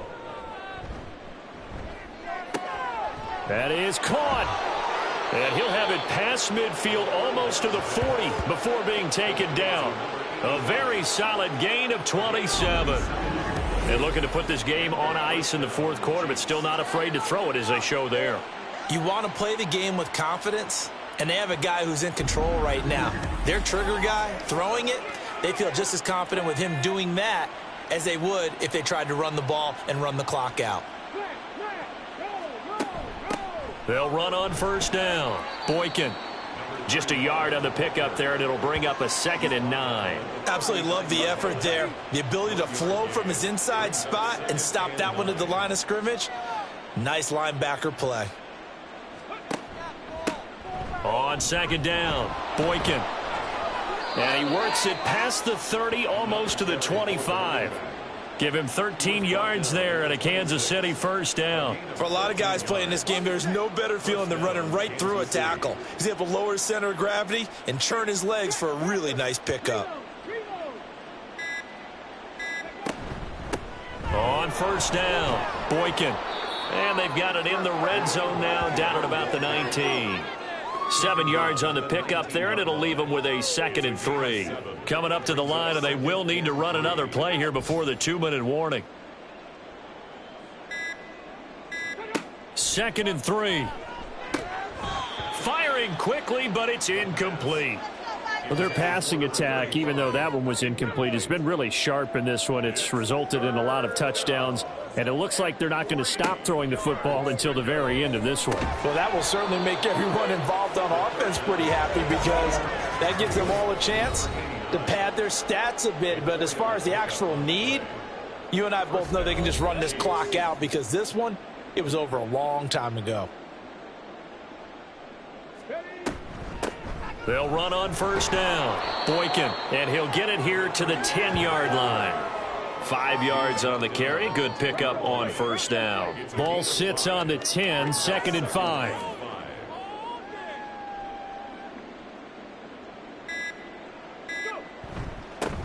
They'll try and run some clock here as they keep it on the ground. And he will get into the end zone. It's another touchdown. This thing is ugly. So it's a pretty good season he's putting together running the football. That now 10 rushing touchdowns on the year. And we know this is a passing league, and those numbers throwing the football, they seem to go up and up every year. But there's still something to having a reliable back you can count on in the red zone to bring things home for you. And that's what he's been doing all season long. Point after, right down the middle. And this one was over a while ago as they just add on to that big lead.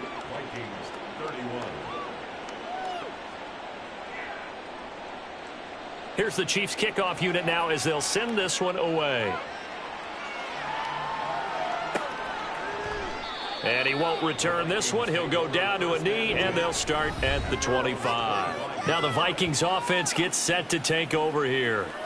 Well, I think that the folks here had hoped that maybe this home atmosphere would carry their guys to a surprise victory, but it does not appear that that's going to be the case. Just too much to handle on the other side in this one.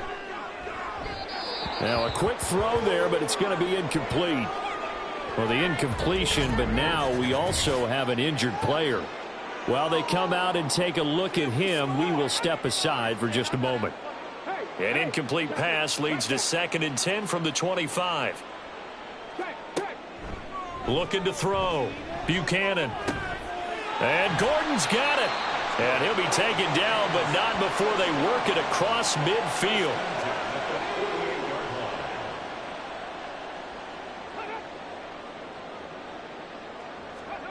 On first down, Buchanan. And his throw is incomplete. Yes, sir. How about an attaboy there on first down? Got his hand in and knocked it away. Now a 2nd and 10. They'll look to throw again. Oh, he's got a man wide open, complete. And he'll be brought down with a first down as the tackle's made at the Chiefs' 22-yard line. One final shot. They'll look to throw. And that will be incomplete as time has run out on this football game. Well, this was a fun one today if you like points. A lot of them went on the board. Both offenses were clicking. Charles, these defenses, meanwhile, have a little something to clean up before their next contest. Yeah, neither end zone had a stop sign in it, did they? I mean, for both sides, visit it, and with frequency. Not fun to be a defensive player, but on the offensive side of the ball, those guys had a blast. One team came away with a victory, even better for them.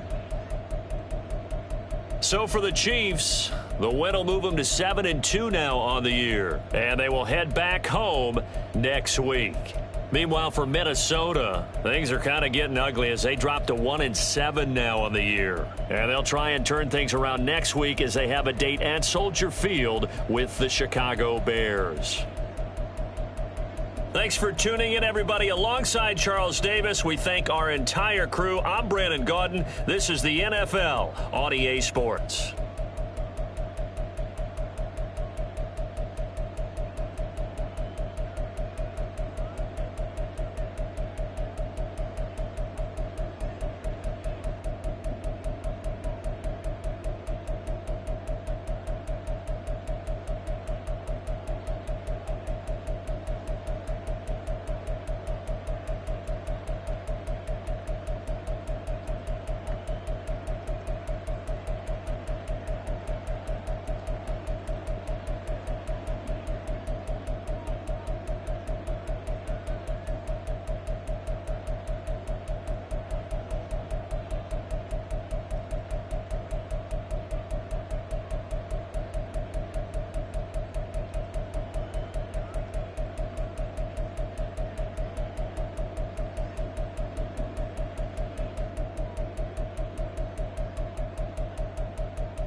down.